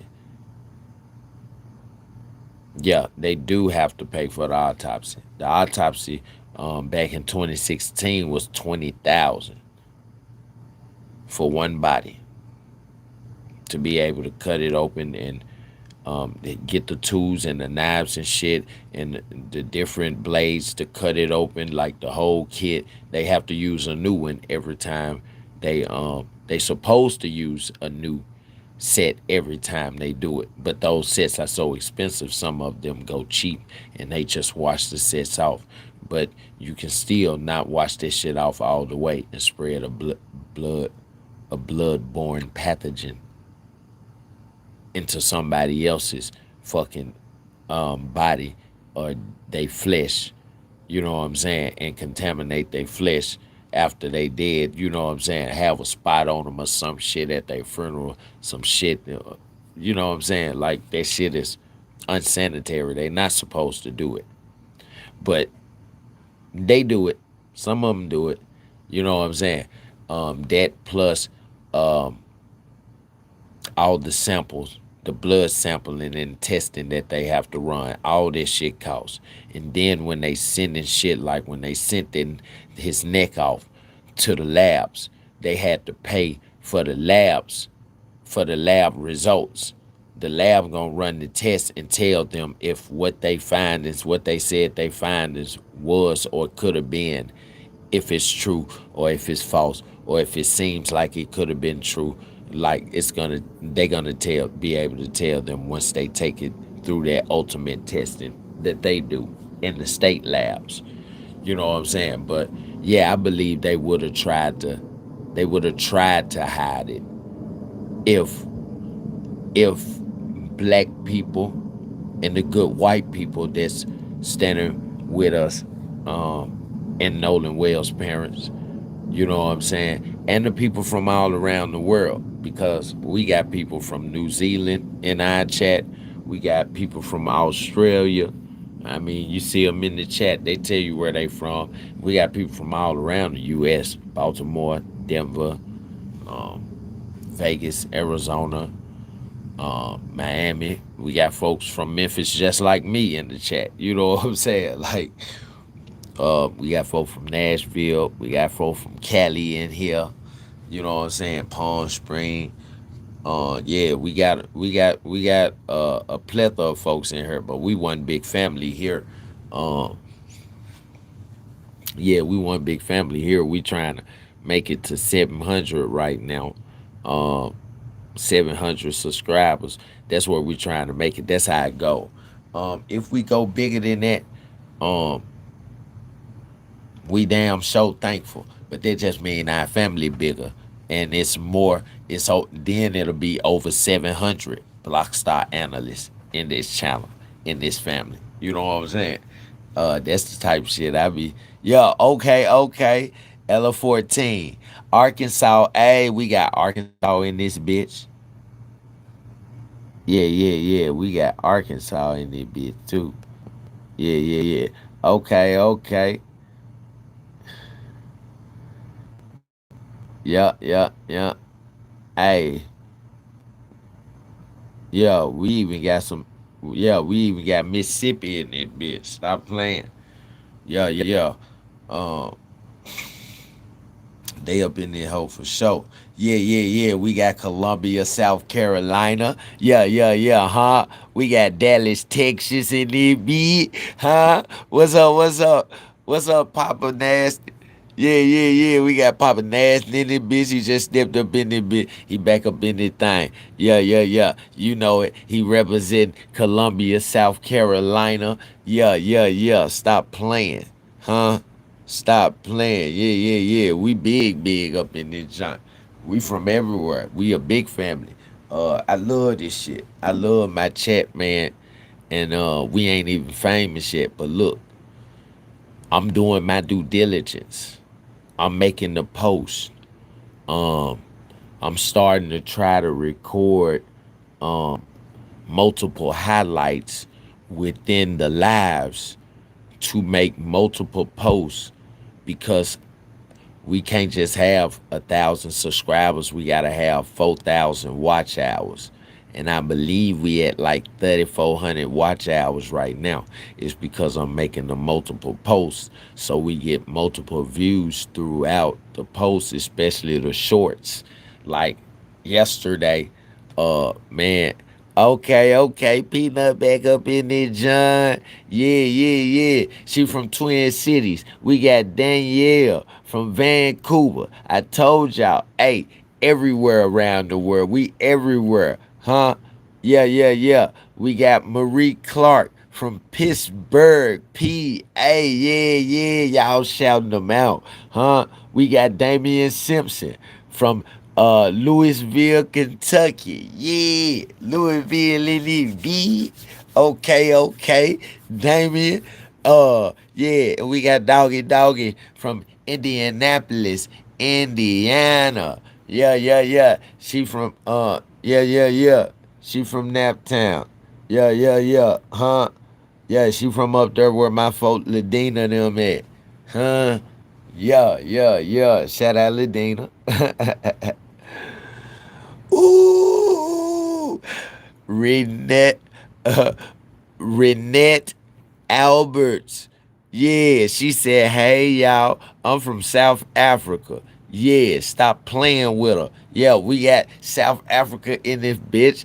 Yeah, what's up? We got Real Vipers 666 in this bitch, all the way from Lexington Park, Maryland. Huh? Yeah. Huh? Okay, Kimberly. Kimberly, I ain't know you was in Tennessee with me, girl. Yeah, we got Kimberly. She out here in Tennessee right with me. Yeah, huh? Y'all see it? I'm in Memphis. Yeah. Yeah, we both in the state of Tennessee. Yeah, so we got some Tennesseans in here. Let's just put it like that, baby. Huh? Yeah, yeah, yeah. What it do? What it do, Kimberly? Yeah, all right. How you been doing? Yeah, yeah, yeah, yeah, yeah. We got Bilford in this motherfucker. Don't understand English. Oh, he probably from Antarctica. Okay, okay. Yeah, yeah, yeah. We got Billards in this bitch. Just got sniped out the chat. He from Antarctica. So we do got to shout out Antarctica. You know what I'm saying? Thank you, Renette Alberts. Thank you. She said sorry about the young man that died. Yeah, yeah, yeah. Man, y'all don't forget to like the video, and subscribe to the channel. Yeah, cause I want all y'all to stay here. Yeah, I get excited when I hear where y'all from and shit. You know what I'm saying? That just give me more places to travel to. You know what I'm saying? Yeah, yeah, yeah. They just give me more places to travel to. Yeah, I want to see how Lexington Park, Maryland look. Yeah, I done been to Miami. I want to see how Lexington Park, Maryland look. You know what I'm saying? Yeah, yeah, yeah. I done been to Indianapolis, Indiana, but I want to go back. Yeah, I want to see how South Africa look. Renette, huh? Yeah, yeah, yeah, yeah, yeah. I ain't been there yet. I done been to Tokyo, but I ain't been to South Africa. Yeah, yeah, Innocent Jefferson. He from Bowie, Maryland. God damn, Maryland in the building, and they in the building heavy. Yeah, yeah, yeah. Yeah, yeah, yeah, Peanut. I want to go to Twin Cities. Yeah, yeah, yeah. Um, Danielle. Yeah, I ain't been to Vancouver, Canada yet, but I do plan on going. Yeah, I plan on going to Toronto too. I want to be in the six. You know what I'm saying? Pittsburgh. Yeah, I ain't been there yet either. I've been to Louisville. Yeah, Louisville, Kentucky. I've been there. I go again. Yeah, them people was good to me. Yeah, I ain't been to Columbia, South Carolina. I've been to Charlotte, North Carolina though, but I would love to come to South Carolina. They are next door neighbors. Yeah, yeah, yeah. Dallas, Texas. I always go to Dallas. I fuck with Dallas D. Yep, I fuck with y'all out there. I definitely fuck with Arkansas, Ella. Yep, damn right. Y'all right across the bridge. Uh huh. Real Viper. Boy, I need to be out there in Germany for sure though. Germany, my guy. Yeah, yeah, yeah. He American, but he done moved out there to Germany. He's staying out there in Germany. You know what I'm saying? Yeah, successful. You know what I'm saying? That's real, my guy. That's what's up, man. I appreciate y'all showing all the love. Uh-huh. You know, Lala, she like, I'm out in Texas. I got my foot in the door. Yeah. Huh? Yeah. King Cooper, Pensacola, Florida. I ain't been to Pensacola, Florida yet. Damn, I thought I had been to every part of Florida. Jazzy Smith, she from Broward County, Florida. Okay. Is that where Kodak them from? Okay, we got Bobby and this motherfucker. He from Newark. Yeah. All around the world.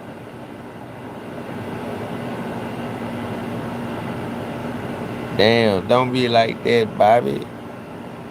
We gotta have love for everybody.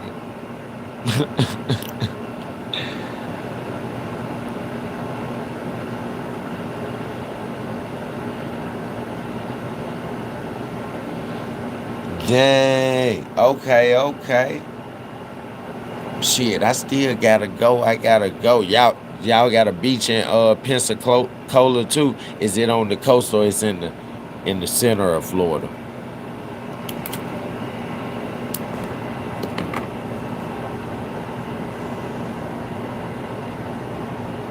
The cause of death. Why? Because they were missing significant parts of Nolan Wells' body, in particular his larynx and his throat, which made... Y'all don't forget to like the video and subscribe to the channel. Yeah. We in this junk deep from all around the world, as you can see. And don't be shy to tell us where you're from, goddammit. We gon' for sure shout you out. I will scroll back up the chat as I see new comments. Yeah, it's a menthol. Yep, I smoke menthols. Yep. lead to evidence, or maybe evidence towards saying that he was choked or asphyxiated, or things of that nature, or also that he took on water and he drowned, because that was the initial story that was put out, and that was 3 beaches. Ooh, yeah, boy. Yeah, I gotta go there for sure. Pensacola Beach, Johnson Beach, and Orange Beach. Oh, yeah. Y'all kind of like Miami, got multiple beaches. Yep, I love that. Yeah, boy, I love that. Man, every time I go out there to Florida, them folks love me. All I gotta do is say I'm from Memphis. They like, what? We fuck with Dolph. Yeah, rest in peace, Flipper.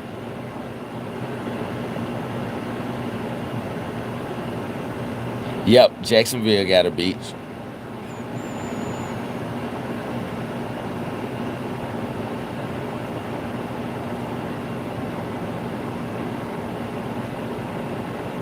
Damn. Virginia. I ain't know that. I got to go again. Yes, sir. Rest in peace, Dolph. King Cooper. Shout out to King Cooper. I fuck with you tough, bro.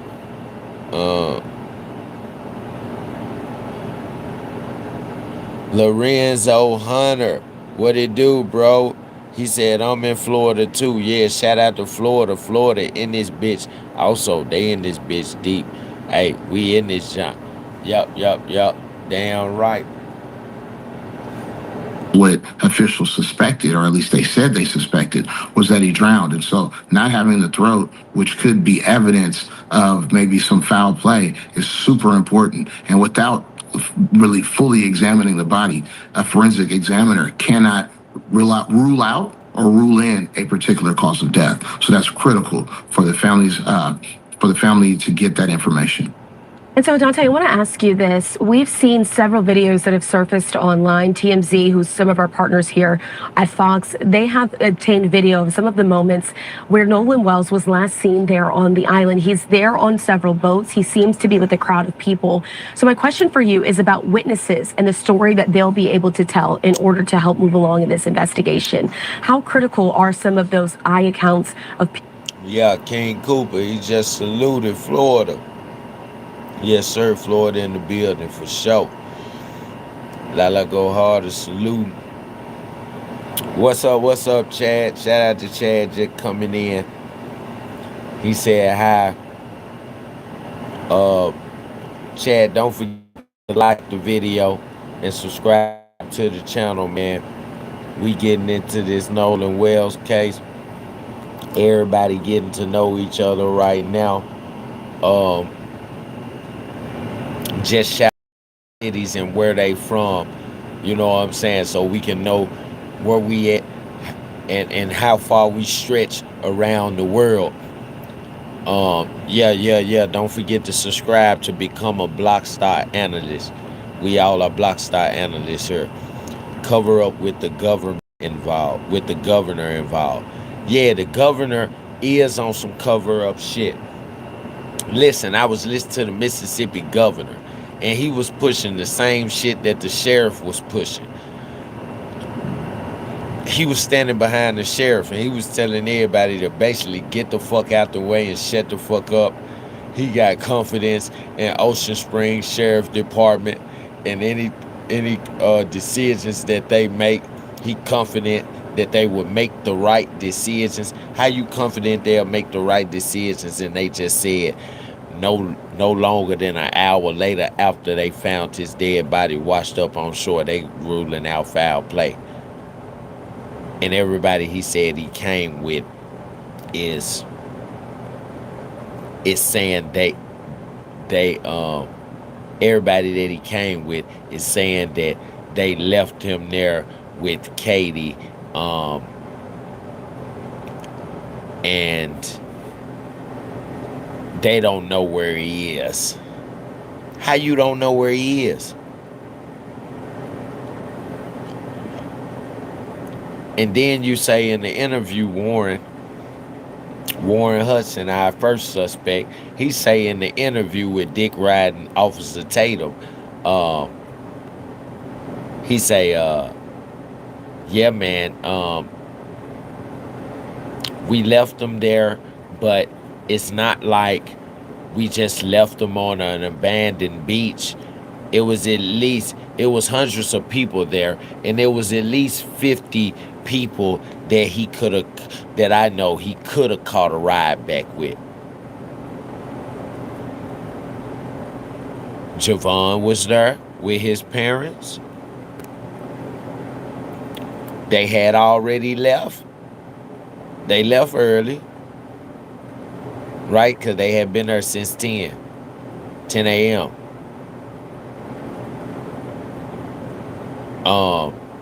The Palm Beach left, the smaller boat, because it can't handle them big ass waves.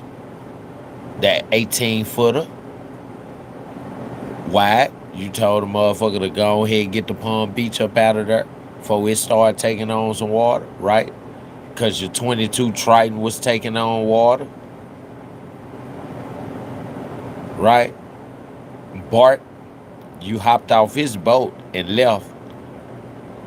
Warren, you hopped off Bart's boat and he left to go over and help Wyatt with his 22 Triton. Our second suspect, Wyatt Pyron, who you gave away last name in the interview when Dick Riding Officer Tatum asked you, so what boat was you on and what boat was Nolan on? Well, I got on my friend Bart's 24-footer Trilon, and it was us, and we had about 11 or 12 girls and friends from the college on his boat because it was the bigger boat. Oh, so you got on Bart's boat. because it had all the females. As young black men would say, it had all the bitches. Yeah. So we finna get on. I'm finna get on this boat.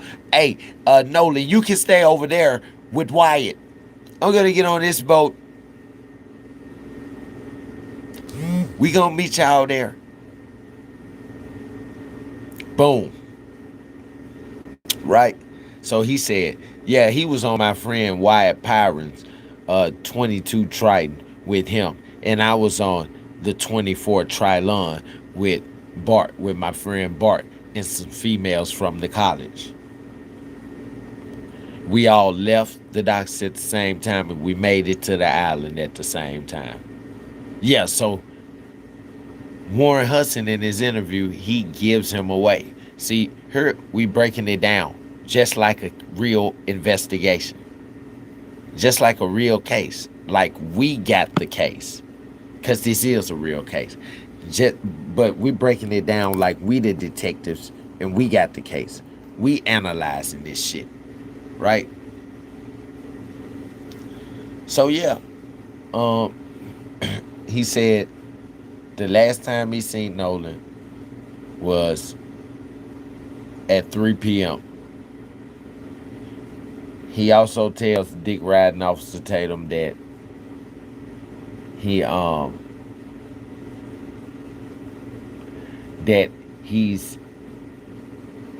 when they pull up to the island, it's so many people on the island that he's not really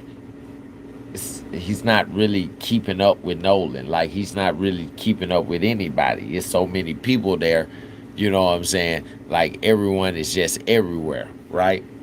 But then every time Dick Riding Officer Tatum asks him about Nolan, he can recall a story for every time he seen Nolan. You said you didn't keep up with Nolan. You didn't really see Nolan. Then you said you saw Nolan.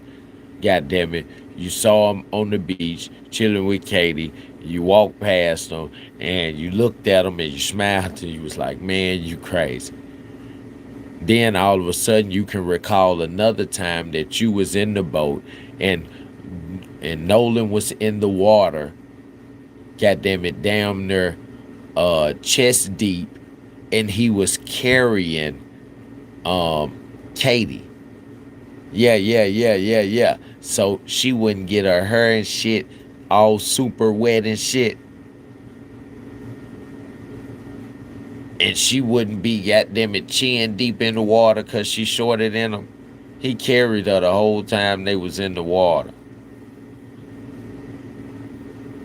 Yeah, but you didn't say he looked at you and said anything, right? So we know right then and there that you and the guys were on the boat watching him, talking about him, saying, yeah, he wanted to chill with Katie. Look at him walking back to the beach, carrying her and shit across the water. Yeah. We already bought 12 bitches. We bought 12 bitches for all of us. Our bitch is not good enough for him. That's what it is. Yeah, that's what it is. Look at him. He think he's the star. Boom. Jealousy. I can see some jealousy already in there. That's why we asking for justice for Nolan Wells. Yeah, that's why we asking for that. We got a long list of people that's possibly involved. That's a long ass list. 7 people already. We got Ashley Cole. That's Mama Judge. That's Warren's stepmom. We got Dr. Benjamin Hudson, number 2. That's Warren Hudson's dad. We got Tracy Shepard, Warren Hudson, and Wyatt Pyron's friend. He was never really Nolan's friend. He's trying to fight for Wyatt and Warren's innocence. God damn it. And they ain't even innocent. We got Jerry Ackerson, Wyatt Pyron's granddad. We got Bart Edmiston, The one they said dated Katie that never went with Katie. Katie don't even know this nigga. We got Katie McCormick, the last person to make Nolan smile, right? And then we got number 7. We got Brooks, last name unknown. That's what's in parentheses, very small at the bottom of Brooks. Last name unknown. We've been looking him up. They still haven't disclosed his last name because he wasn't mentioned in any affidavits or statements that's been made public online, which means that Warren gave a statement where he didn't mention Brooks in the statement, but in his statement or in his interview that he gave, which was his statement where he told the police and shit about how everything went with Officer Dick Ryden Tatum. In that statement, he mentions Brooks 3 or 4 times. So we know Brooke is important.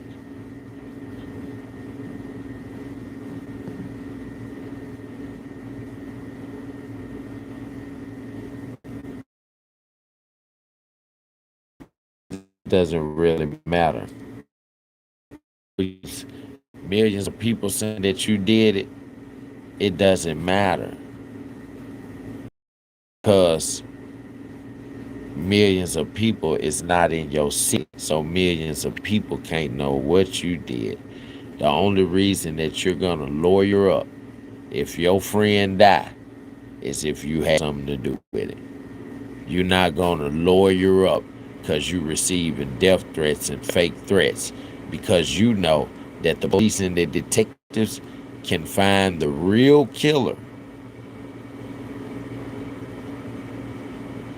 and you most likely gonna get exonerated. When they bring you in for questioning, you don't need no lawyer present, because you know you ain't had nothing to do with it. Everything you tell them is gonna be truthful. But if you know you got holes in your story, you guess why? Because they gonna say you're guilty. Because you got too many holes in your story. Ain't no detective gonna let you sit up and tell him any kind of story about how your friend died and you got too many holes in your story. Because he gonna write them down. And then when he come in for the second round of questionings and ask you the same thing, he gonna follow it up with the question that he wrote down where you left a hole in your story the first time. And then that's where he gonna catch you at. If you did it, that's where he gonna catch you at. Then it's over with for your ass.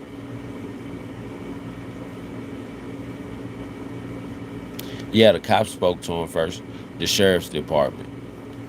Who, like I told everybody, who, Ashley Cole, Mama Judge, she most likely got the sheriff in her pocket.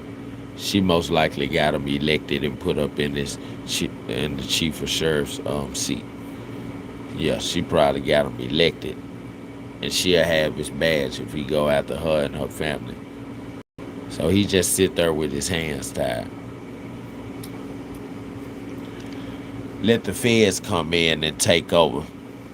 And if they catch her, that's fair and square. But he can't snitch on her. She probably donate to his campaigns and shit. You know what I'm saying?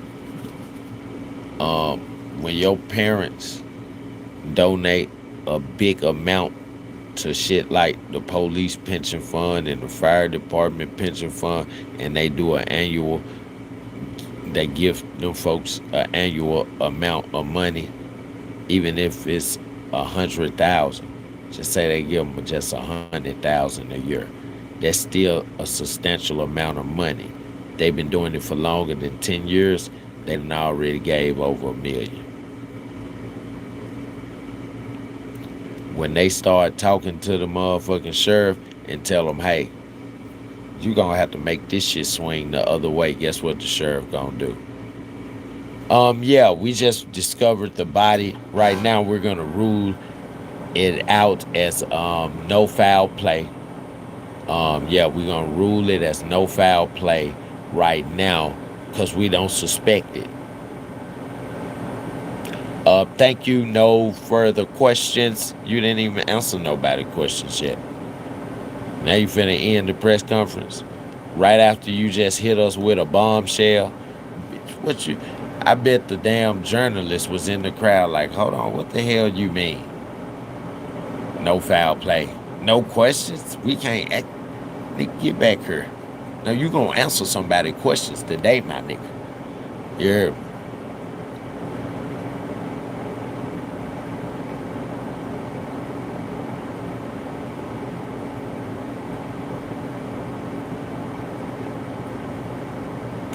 Nah, Nolan ain't like them. He not. He real. Nolan been real his whole life. He ain't know how to be fake. Yeah, he ain't know how to be fake.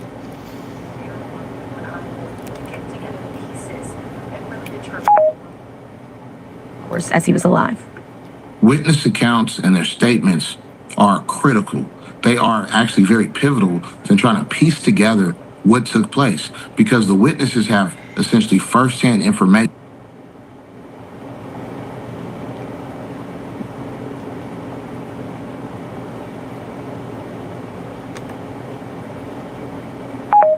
Or contradict or to further probe into what maybe some of the initial statements were made by his friends who actually sailed out to Horn Island with him and ultimately left him. At least their claims are that they left him on Horn Island. So it's going to be critical to interview each and every one of those witnesses, no matter when they saw Nolan or if it was before or after his friends left, because that's going to determine the circumstances, the mind state he was in, whether there was any type of arguments, any type of disagreements, whether they saw him with the phone, because as we know, the phone made it back to Mississippi and onto land, whereas Nolan supposedly left. I'm to say Nolan stayed and did not take the boat ride back with his friends. And that, I think most people would find that pretty odd, that a person would leave their would leave their phone and not have it with them while they plan to stay behind and let their friends go on about their business for the day. That's just a little an odd fact here that I'm sure the family is, really trying to get to the bottom of. And I guess especially in this day and age, especially with Gen Z and the younger generations, they're attached to their phones.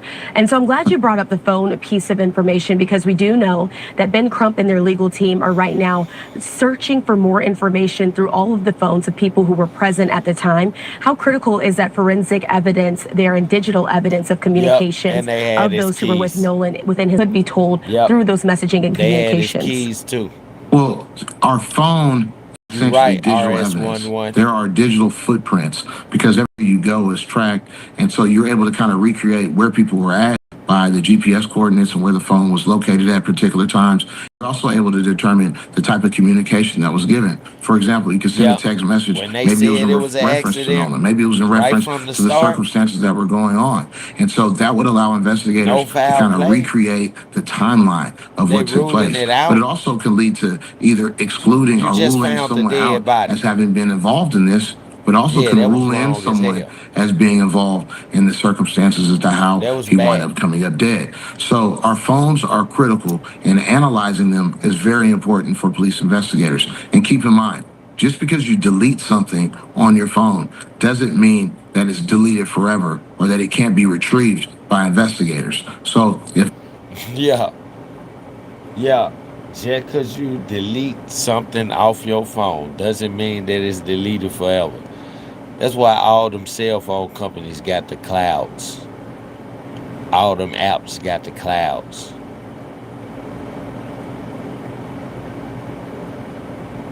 Yeah, they got the clouds in the apps.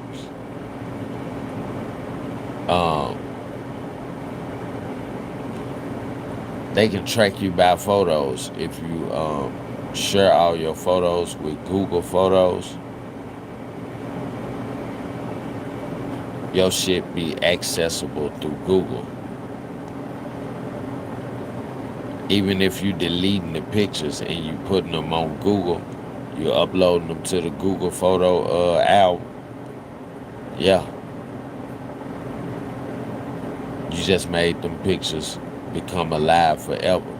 Because even when you delete them out of Google Photos, Google still owns the pictures. You got to be careful what you save into Google Photos. They'll have your whole life. And you'll be done broke so many phones, but you still got the pictures in Google Photos. Can't download them all because it's so many. But they platform can hold them all. It don't matter how many pictures you send. Yeah, and they have your picture.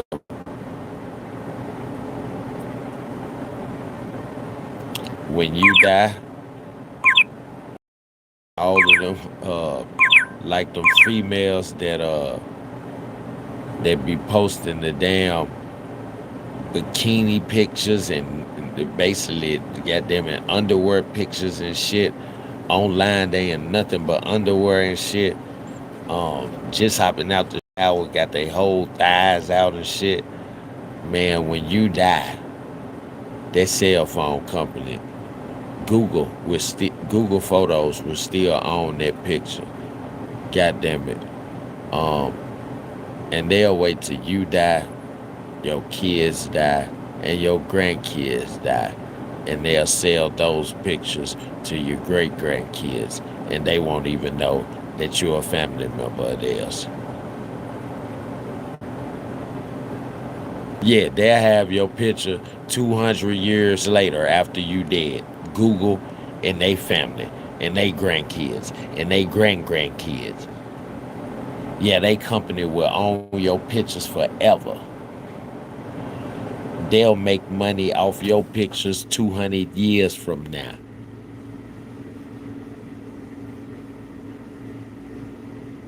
Yeah.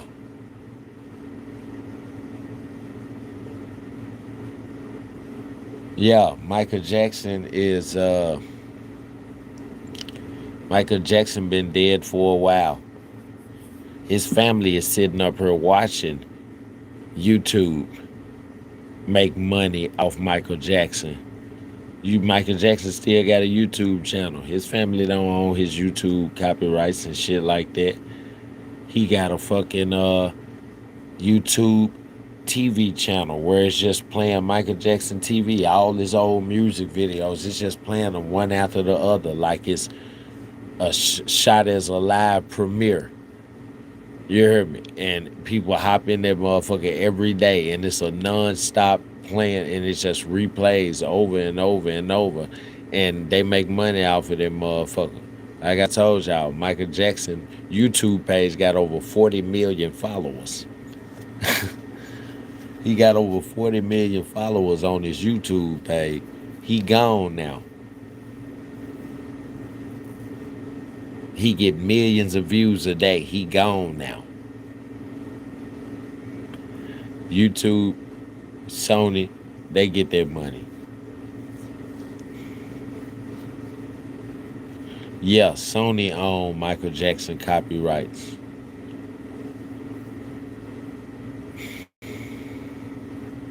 Yep, I used to press records. I used to press records for Sony. Sony Records. Sony Incorporated. Yeah. The music label. The distribution company is Red Distribution. Sony owns Red Distribution. Sony owns Jive Records, RCA Records, all the little R&B record labels that folks like Janelle Monáe, she signed by Jive Records.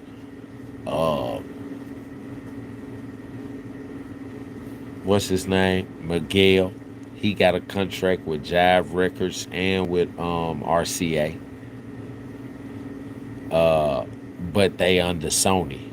So Sony is the father company that owns the record label that they signed to. Yeah, when those record labels start to die out, Sony started to buy all of them up. Motown and all of them. Yeah, Sony own all of them folks' ass. So when Sony give us the record to press, like Miguel, the Wild Heart album, we pressed that record.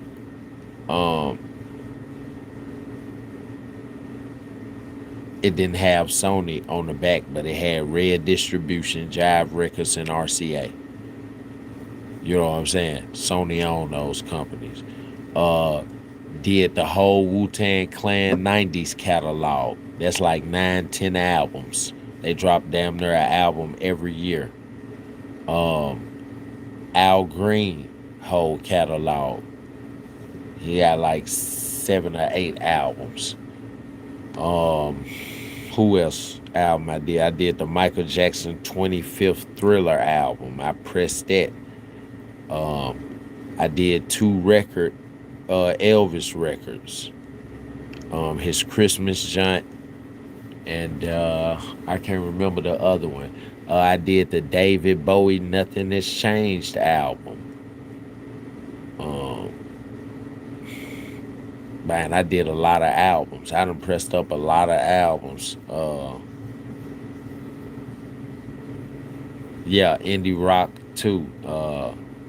And indie artists too. Folks like Youth Lagoon from California. Who else? The Black Keys. Yeah, I even did the Slayer album, the rock and roll band, old school Slayer. Yep, I did that album. I did the Hozier album. Take 'em to church. I was like a dog on a Saturday night. Huh? Yeah, some of y'all don't know nothing about that. Y'all like, what is he saying? Yeah, Hozier, that boy. Hey, he's so big off one song, but he got plenty of them. His other song's big, but that one is the biggest. I love this song. Oh, Jessica, I knew you would know who I was talking about, girl. I know you white.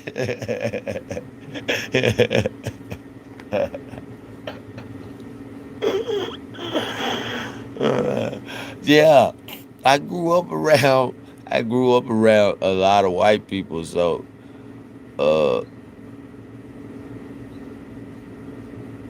like my auntie, like she was rich, so every year I go out to her house in the summer. I'm in the suburbs. I'm around the white people, so I don't just like the hood music, the rap music, and the R&B music. I like indie rock. I like rock and roll. I like country music. I really like all types of music. When I was young, I made the All Southwest Junior Choir for all 3 years straight in middle school. And then when I made it to high school, I made the All Southwest Senior Choir all 4 years. And you know, they singing like real like contemporary type shit. They singing music in different languages and shit. We used to have this joint. I think it was a French piece. That joint called Concate Domino. And then you sing the French part, then you sing the English term, like what is translated in English. So the song went like Concate Domino omnis terra, sing to the Lord a new song. Concate Domino omnis terra, sing to the Lord all the earth. I'm talking about I was singing some real orchestra choir type shit. I made that shit, boy. Come on, man. I made that choir all 6 years. I got the big trophy and the little trophy and the certificate. But I ain't take that nowhere. But yeah, I love all kind of music, Jessica. That's what's up. That's what's up. I'm glad. I'm glad somebody shouted that out when I was saying it. I was like, when I did it, I said, I'm just gonna say it just to show them the different type of music I like. But I was like, maybe nobody will notice it. But I was like, well, I got people from around the world. They might know it. You know what I'm saying? Because he's a world star. And there you go. You like, I love that song. Damn right. Let's go. Okay. Let me see. Okay, now we got Tracy Shepard's interview. Now we're here. Tracy Shepard interview up next. Let's go. Did you have anything to do with Nolan's death? No. Do you have personal knowledge of someone directly in your friend group having anything to do with Nolan's death? Yep, you did right away.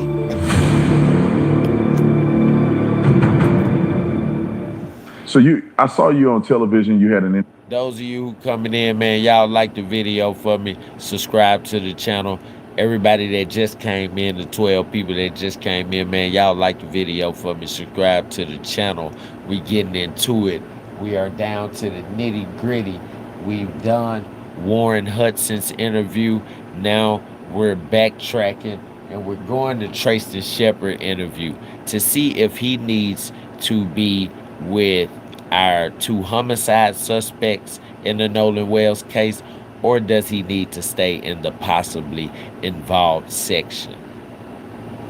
That's what we're trying to see. Should he join Warren Hudson and Wyatt Pyron in the homicide suspect side, or should he stay in the possibly involved section? Because we really can't determine if he's involved before or even after the fact.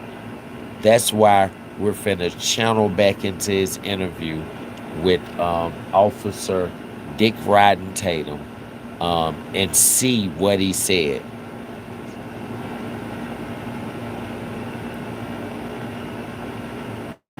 Thank you, Jessica. Shout out to Jessica. She said we can disagree on stuff, but I like you. Gonna subscribe. I appreciate it. I like you too, girl. Yes, ma'am. I appreciate you. Yep, old Rage Baby Tatum.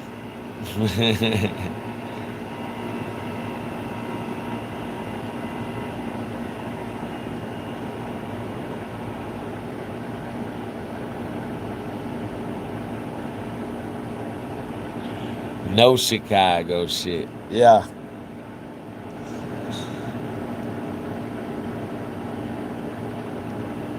Now, all y'all not bad. That's one of the things I preach here on my channel. All white people not bad. That's why I say the white people here, and that's a block star analyst. These are the good white people. I call my chat members that are white. Y'all the good white people. Y'all be here to support, goddammit. And we don't even know that y'all white until y'all tell us. That's how you know you're a good person. You heard me? We relate before we even know each other's race. That's how you know. That's how the chat know. Yeah. Shout out my girl Jessica. She in this bed.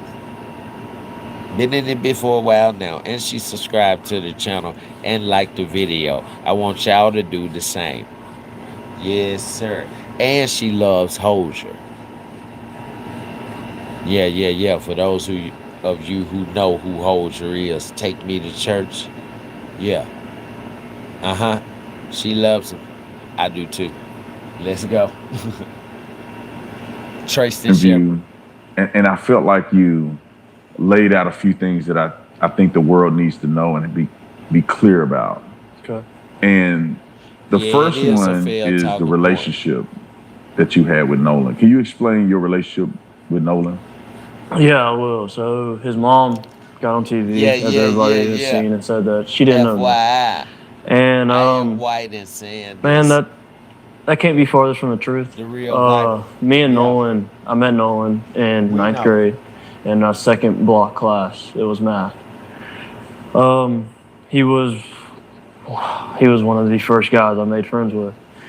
It was somebody I made a connection to. Like off rip, he was an athlete. I could tell he was an athlete when I walked into class. We sat really close to each other, and all he turned around and asked me for a pencil when I first met him in 9th grade when I moved to Ocean Spring. Man, it was tough, and the relationship there has always been best friend in my eyes. I never wanted to take away how close somebody else was with Nolan, but Nolan was my best friend. That was a guy I knew I could call at any point in time. He called me at 11 o'clock on the 4th to see where I was parked at.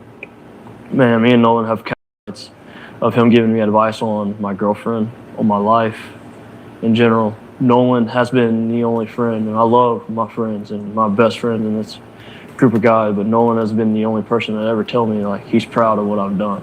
He's proud of how hard I worked. He's proud of me going overseas to go play ball. That was my guy. Like, that was my best friend.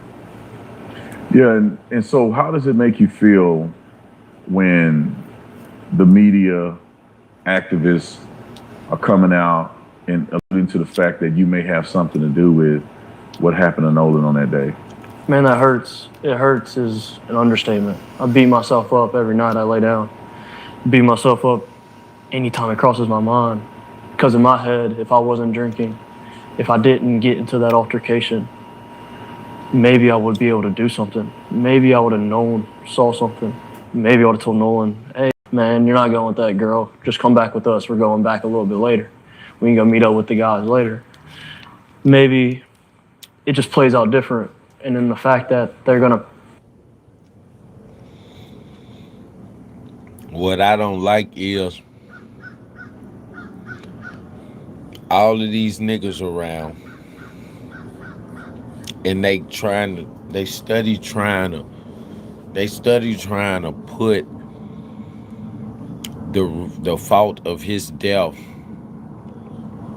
on a female.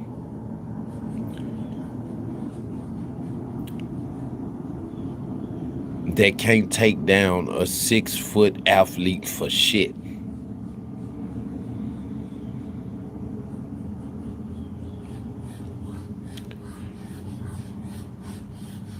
You've never heard of an athlete, especially a football player or a basketball player, ending up dead by his wife's hands or by a girlfriend's hands or a woman that he's dating hands. Might hear about him abusing her or hurting her or killing somebody, football players that they say have CTE.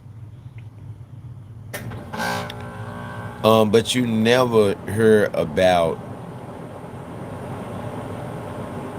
a female being able to take out a star. So why do these niggas keep on referencing? Maybe I would have been able to tell them, nah, man, you're not staying with that girl. You're coming with us if I wasn't drunk. First of all, Tracy, we know you are a little abuser. We know that you got into it with a white boy whose parents obviously raised him right, because you was yelling at your girlfriend because she was mad at you for getting her shit wet because you were drunk. You knocked it into the water and you wouldn't even get it before it was too late and her shit was wet. She was mad at you. She got emotional and you got real aggressive, cursing her out and shit, and they put you off the boat. Then you said the white boy approached you. You didn't know him, but you seen him before. And he told you that you shouldn't talk to your girl that way. Like his parents told him. Don't disrespect the woman. You got mad at him for telling you don't disrespect your girl because she's somebody's daughter. And you got loud with him. How he got your phone, I don't know. maybe he said, bruh, don't buff up at me. I'll whoop your ass and take your phone and call your girl. And you buffed up at him and he took your phone. And you was like, give me my fucking phone back. He like, nah, I'm finna call your girl. What's the password, little midget man holding you by your head? And you got mad. Again. Yeah, cursing your girl out, to calling her out her name, talking about fuck her and shit. Fuck you. Boy, you a wimp. You a wimp. He just told you the truth. If he could have your girl, he'd never talk to her like that.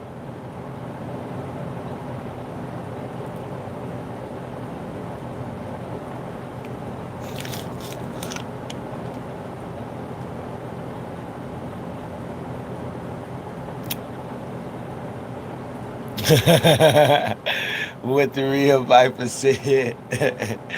He said, get him, Lala. Get him. Play that is I'm already trying to mourn my friend's death as is, and I'm blaming myself for it. To put that in my head is a next level of hurt that can't be truly explained. Because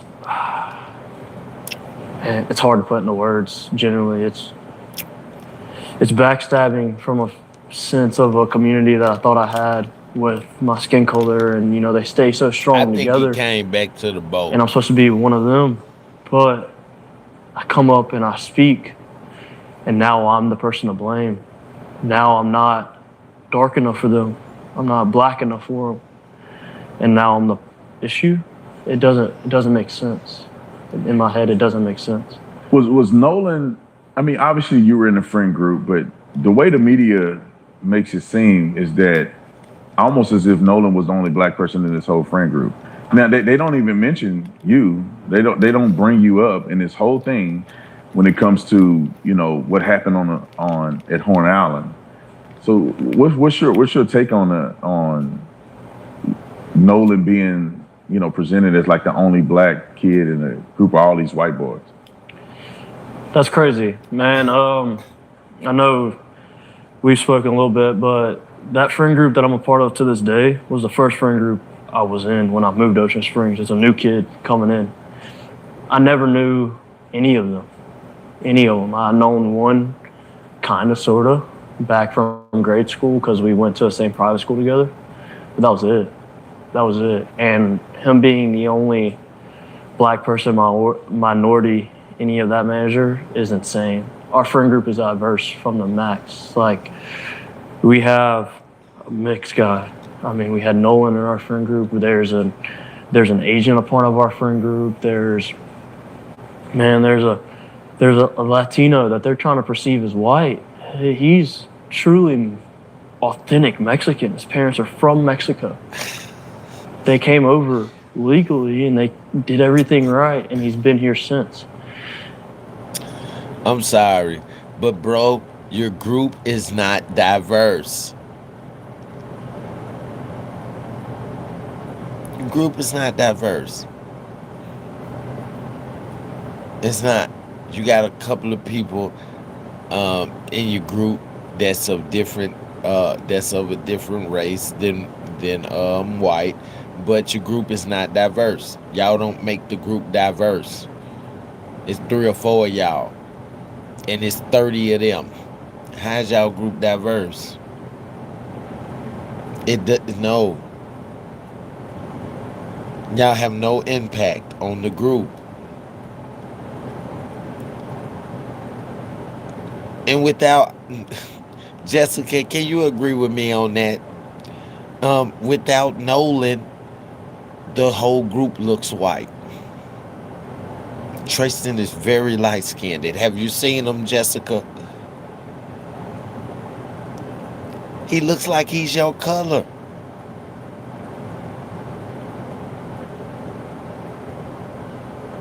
And he always wear his hat to the back. He never wears it to the front, straight to the back though. White boys love, younger white boys love wearing their hat straight to the back. Damn near all my friends do it. I don't. I like to wear it forward, like I'm on the baseball field.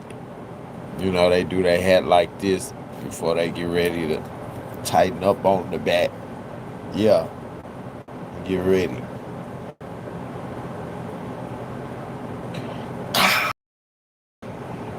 Them for like, yeah. Run that home run. You throw the one arm up. When you run the home run, you throw that joint up. They like, yeah, yeah. I love baseball.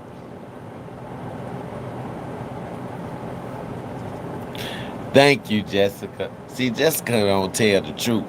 You know, we don't agree all the time, but you know, we can always agree to disagree, god damn it, and we never get mad at each other. We actually have fun and laugh with each other, even when we disagree. Ain't this crazy?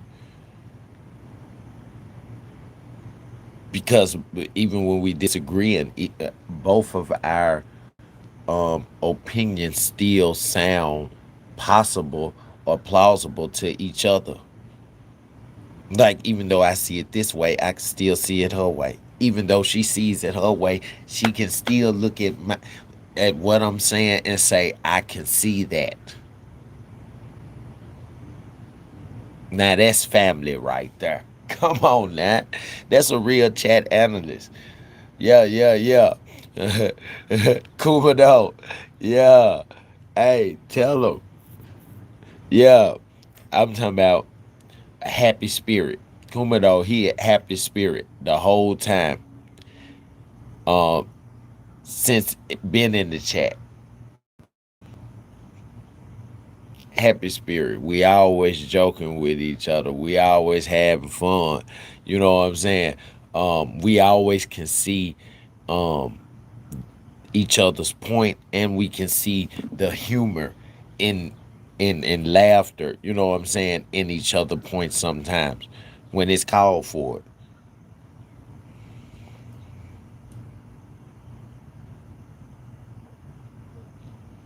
I can still see it your way, for real. I don't agree, but I can understand what you're saying. See what I'm saying? My point is proved. Look, and that's family. You know what I'm saying? Um, yeah, yeah, yeah. A man couldn't do Jessica wrong if I ever met him. I'd slap him up. He'd be like, you don't even know it. Nigga, this is my sister, nigga. He'd be like, no way fucking possible. You're darker than a possum. She's lighter than the blossoms.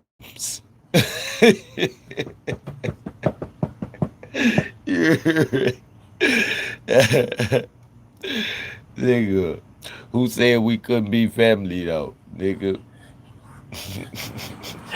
It blows my mind because it's our friend group is not a friend group that sees race. Our friend group sees what good you do for other people, what good you bring, and how the type of person you truly are, and where your morals lie. That's one thing in common. Me and my friends might not agree on everything, but our morals align. Our morals. Over there. So for them to even make that narrative up really shows you have no idea the ducks out here. what it's like down here on the coast. They like you have no idea how tight knit Ocean Springs as a community is. You don't understand it. You don't see the thousands of kids in the high school football stands cheering their team on. Nobody cares what color you are. We're there to have fun and to just live. And that's how Nolan lived. That's how I live now. I'm growing up and I have more big boy stuff, but in high school, all I cared about was going to hang out with my guys. And I mean, on a personal level that leads off of it is like, it got me in trouble with my girlfriend just because I want to be with the guys. I never once thought. Yeah, they said they had a tight knit friendship, so I could see. I could see. And um as young men get older, they get to realize, um, God damn it, your woman is your help. She's the other part of you. It comes to a point in a life. It comes to a point in life where you don't put your guys over your woman no more, unless and y'all like bumping each other and shit. You don't put your guys over your woman. Your woman, she comes before your guys. So of course she had every right to be mad. Shit, you said you committed to her. You didn't tell her you was committed to your guys. You said you was committed to her. But then when you went with your guys, you said you was committed to them. And y'all have got tight-knit friendship. You want to be a part of the tight-knit friendship. Do you want a woman in a future with a life and kids and a family, or do you want to just go out with the guys for the rest of your life? That's what you have to ask yourself. Now, some guys want to do that. You know, they don't want kids. They want to be selfish. They rather take care of themselves than to take care of somebody else, or they just don't have it in them to take care of somebody else. They love the freedom of being able to do whatever they want to, and not having to raise somebody and teaching them how to make it through life, right? Some responsibilities people just can't handle. Some responsibilities people can. Some people can't have kids. You know what I'm saying? Um, some people can't have kids and they'll still adopt kids. They'll still get married. Um, and their partner in their relationship will deal with it. Even though they won't be able to have kids, they'll go adopt some kids. So they'll still have kids. You know what I'm saying? But yeah, nigga, you talking about she was mad at you. She was mad at me because I wanted to go hang with the guys and she made it into a problem. No, you made it into a problem when you wanted to go hang with the guys over hanging with her. And you probably had already been hanging with the guys too much. Because it sounds like you and Wyatt are the two that drink too much out of the group, and y'all got real anger problems. You fought with two people on the island, Tristan, while you was there. No, I didn't. I just fought with a guy. Now, you fought with your girl, too. You don't remember? Yeah. You hit your girl a couple of times. You don't remember? With your words. It's called verbal abuse. Yeah, you made her feel low because she told you the truth. You're getting too drunk. You focusing on the guys. You want to go over there with the guys so you can look at other girls. She not dumb. And you getting mad at her because you're drunk and she don't want you to. She wants you to spend time with her. Plus, you done just fell back into the side of the boat where shit was sitting at and knocked it off into the water. Now she really pissed at your stupid ass. That's just the truth. Then everybody see it, you cursing her out, you all loud and shit. Oh, that's what it was. The nigga didn't take your phone. You said your girl, she took your phone. That's why you got mad, because you was probably talking to a bitch in your phone and she was finna find out. You was telling her to give you your phone. Your girl took your phone. Yeah, you was telling her on the boat to give you your phone and you started cursing her out and getting real fucking outrageous. And that's when her parents told you to get the fuck off their boat. And Javon came over there to help them pull you off the boat because you were so hostile. And you probably told Javon after he helped pull you off the boat, man, get your young ass up off of me, man. That's my girl, not yours. Get on somewhere. And he probably went on back over there to his family, because he the youngest one of all y'all. I think he like 16, 17. He really looked up to Nolan, and Nolan still made him a friend, but he mentored him and motivated him to do something and be better and make good grades.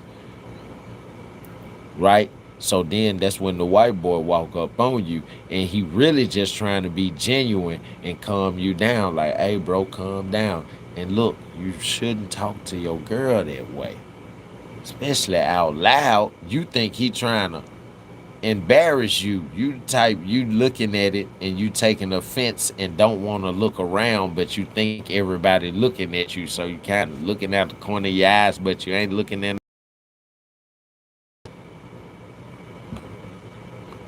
Because you're not taking it as him trying to help you or give you some wisdom, some wise advice. You taking it as him trying to tell you what to do with your girl. Pride.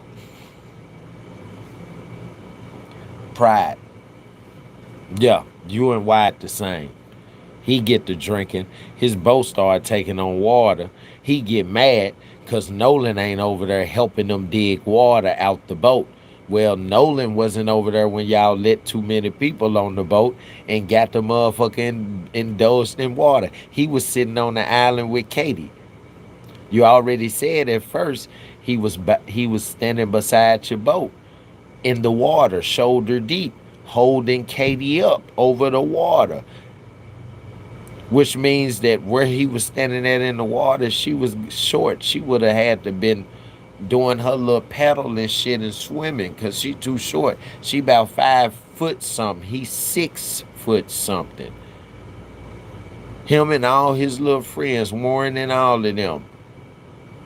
So when they stand in the water right there, goddamn it, they shoulder deep in the damn water from where they boat at. So he holding her the whole time. Of course, them arms started getting tired because Katie a little thick. So he walked her up to the beach holding her. And that's how he got on the beach with her. And they sat down on the beach, right? And later on, Warren had creep over there. And he looking at him. And he said, Nolan looked up at him. And he just smiled and looked at him and said, you crazy, man. He crazy? Yeah, it could have been a joke, but he could have been being sarcastic and said it in a joking way. Like, you crazy, man. Tifo finna whoop your ass.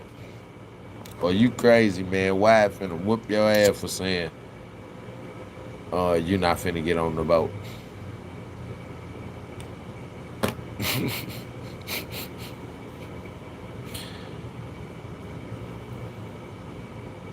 That's good. Yep. That's how you do it. Yeah. Teach them to be good, man. They give respect. That's all they deserve back is respect. They can't get nothing. They can't reciprocate nothing but that back. But you disrespect somebody.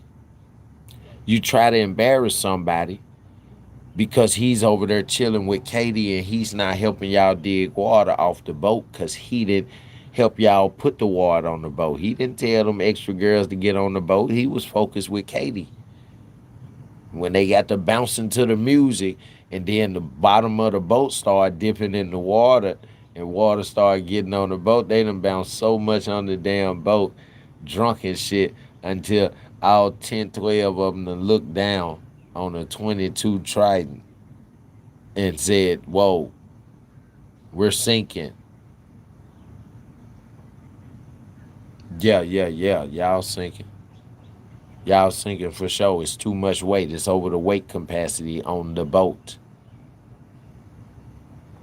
Man, and he trying to enjoy Katie. He not finna get up and come and come get ready to leave with you when he see that y'all not finished digging the water out the boat and y'all still trying to get the water out the boat. So why you trying to stop what he got going on with Katie right now? You just trying to embarrass him. Talking about, Nolan, get the fuck in the boat.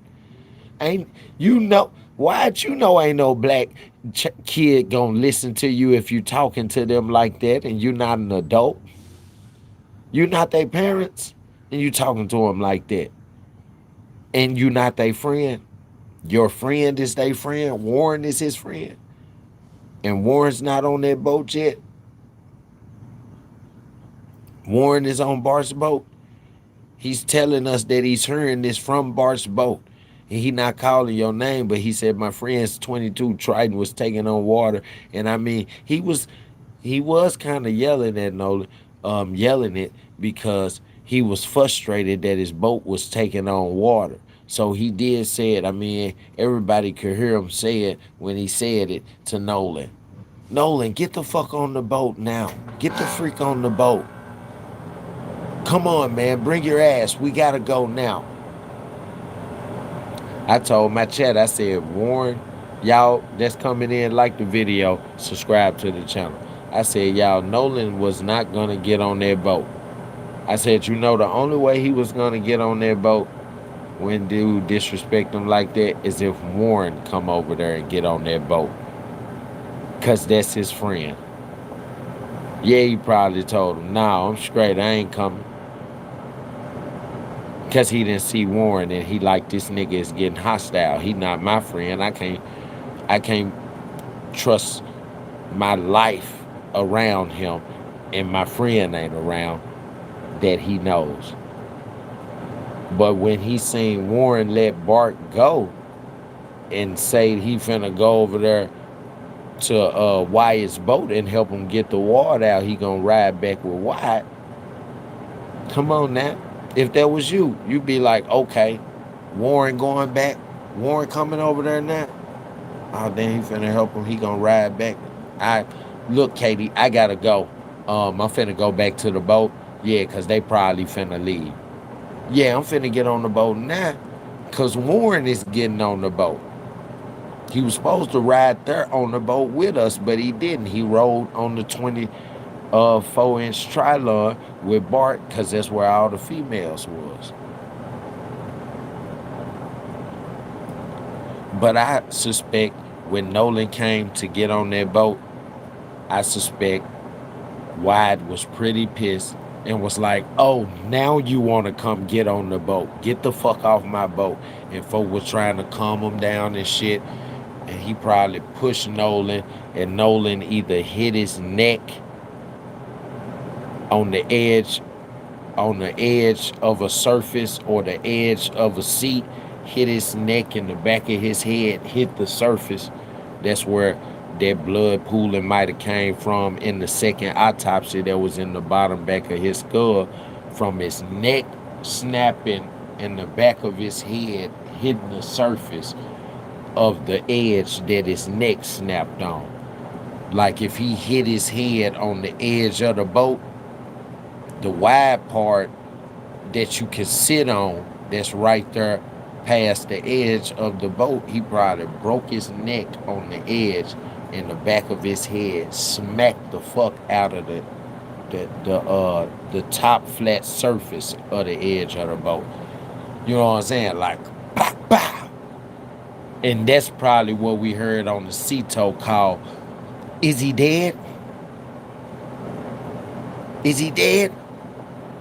Nolan, oh my God. Nolan, wake the fuck up. That's probably when we heard that. And Wyatt, the same nigga that pushed him, that told him, get the fuck off my boat. You ain't coming on my boat now. You didn't come when I told you to.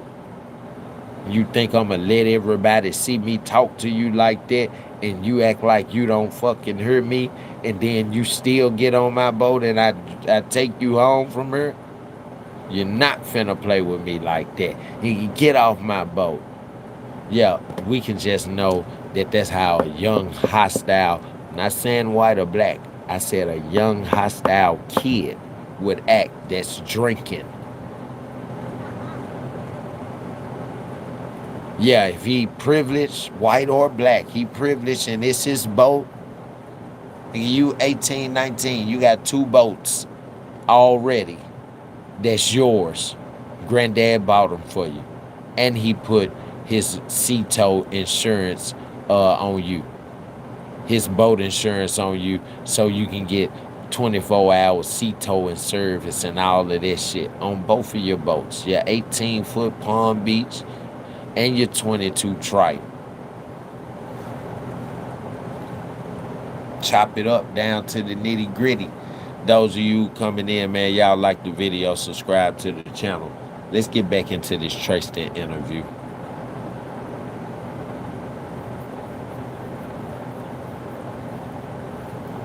Yeah, I don't believe he wanted to stay either. The Brentana, I don't believe he wanted to stay either. Salute for sure, Corey. I believe he did. I believe he went back to the boat. I believe he wasn't gonna. He was saying that he was gonna stay because Wyatt was being so hostile with him, telling him to get on the boat because he frustrated about the boat. He ain't have nothing to do with that. Didn't have nothing to do with it. So Nolan knew that it wasn't safe to get on the boat. The way he is, the way Wyatt is. He done seen how Wyatt talked to them other white boys that's not as rich as him, who family's not as rich as his granddad them.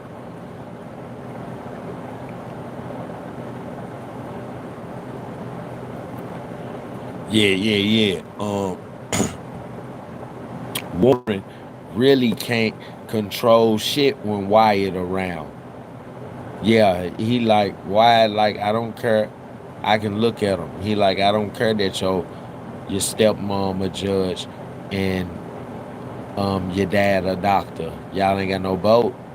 Yeah, it means something to have a boat round them parts. Y'all ain't got no boat. Y'all just got the big mansion. We got the big mansion. We got the ranch with the barn house, barn stable, with the horses. Yeah, granddad done bought me 2 boats. My granddad got his own boat. Yeah, they got a lot of shit. They ain't just got the big house. You know what I'm saying? They ain't just got the big house and the savings and the motherfucking pension fund for their grandson. Granddad Jerry Ackerson and Grandma Ackerson. Them folk got it, and they got the house with the pool on the estate. Come on, man. Yeah, he privileged. He very privileged. And you know, his grandparents, they old. They can't really discipline him like a younger parent could. Why his parents not around, I don't know. I gotta look it up and see what happened to his parents.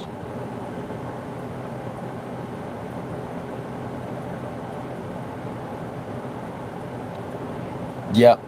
That's what they doing right now. They working on extracting stuff, all this information from his phone. Jessica, shout out to Jessica. She said if there was something on his phone, they will extract it for sure. Yeah, I already know it. Yep, that's what they working on. They just subpoenaed all of the social media outlets because his Snapchat was deleted from their whole day, like no post or nothing on all his social media. So they subpoenaed all social media companies from Meta, who own Facebook and Instagram, to Snapchat, Twitter, WhatsApp, all of them different companies, and the Meta Labs for his cell phone company that they got his cell phone service with. Yep, they subpoenaing everything. Oh, man, they look at me different. Man, I'm kind of an outcast to them. No. Damn. All their moms have always welcomed me with open arms. Anytime I needed anything, I knew I could call them and their parents. and they would do anything in the world for it. So with Crump pushing this narrative, it's wrong. Yeah, It's completely wrong, especially about our friend group. Yeah, I find it, especially after talking to you, meeting some of the guys, that it seems like there was an agenda. But can you walk us through just your perspective from that day? I don't know if did you go with them initially? Were you a part of the group that went to Horn Island? So I wasn't, no, clear that up. No, I was not on the. That's real, Jessica. Jessica said what I said was right. She said, that is privilege, no matter the race. We had to eat dinner in front of the stove because there was no damn heat in the winter.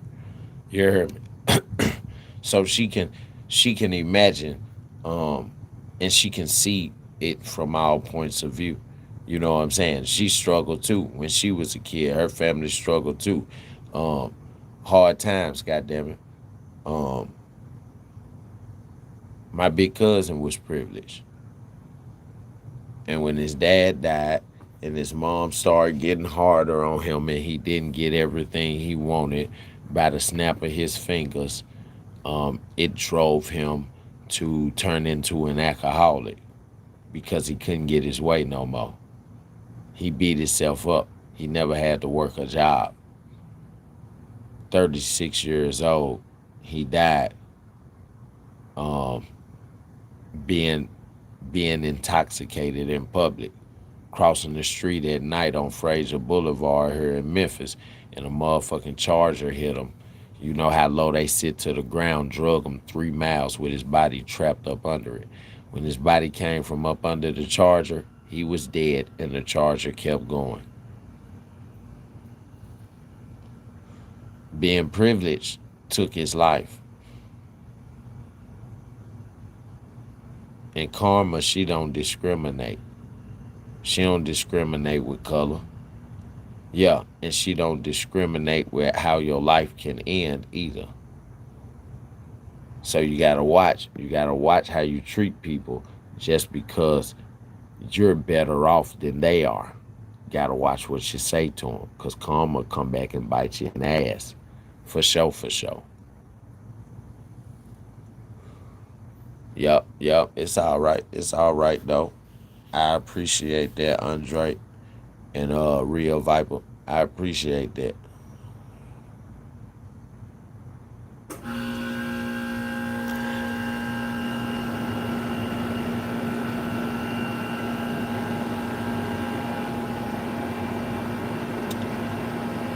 Yeah, they are. They ready to cover up. They ready to cover some shit up. I appreciate that, Lala. Yeah, I appreciate that. I appreciate that, Jessica. Yep. It's all right, though. You know what I'm saying? It's all right, though.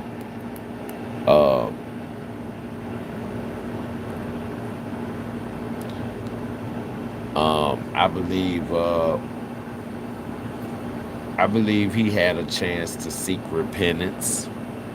I don't know if he did, but I believe when he traveled over into the spirit world, he had a chance to receive repentance because he wasn't the nicest person. I mean, he treated all his family bad, talked to his parents disrespectful, even though they allowed it. He was a bad kid. And I'm spiritual. Last time I checked, the Bible said, the word said, disobedient children may shorten their days.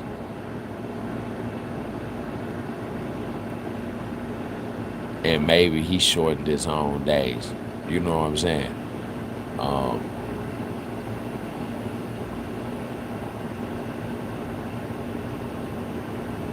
Maybe he shortened his own days. Yep.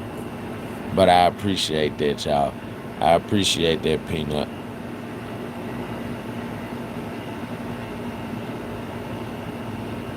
Ew. Real Viper, he said, my family struggled. 6 kids, single mother working 3 jobs. God damn. That's a hard working woman, man. Shout out to your mom, man. Yeah. Strong mothers like that are the reason why a lot of kids survive and be able to become an adult and have their own kids and create an empire. Yeah, that's how strong mothers.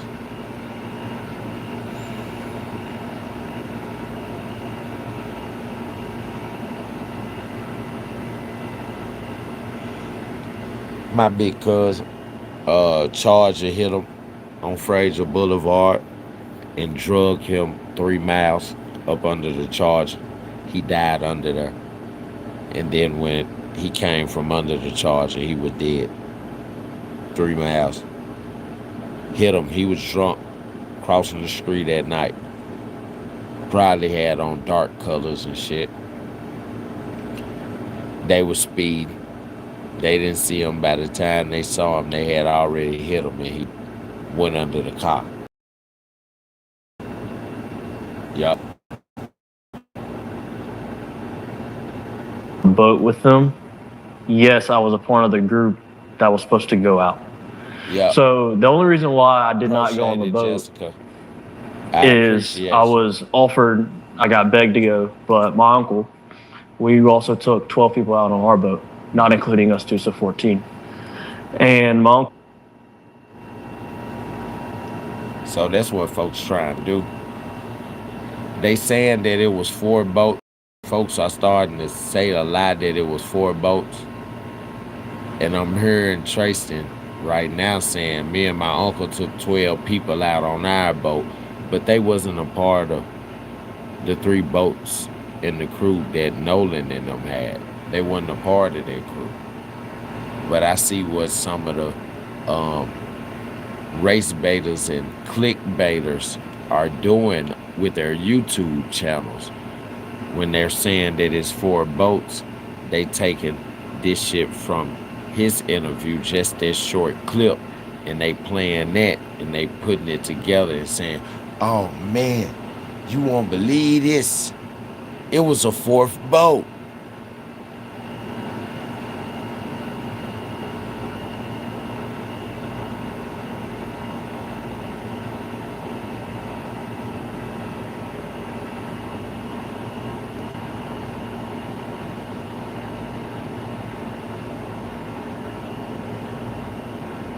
Man, that's what's up.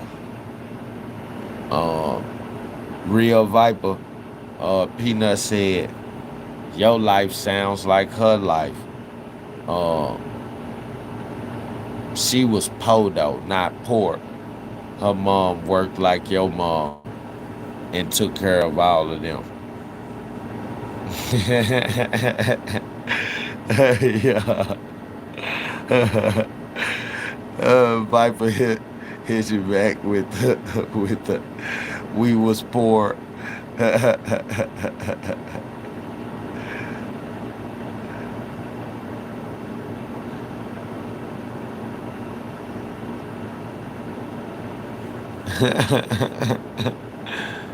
Yeah, see, we and then we can all relate.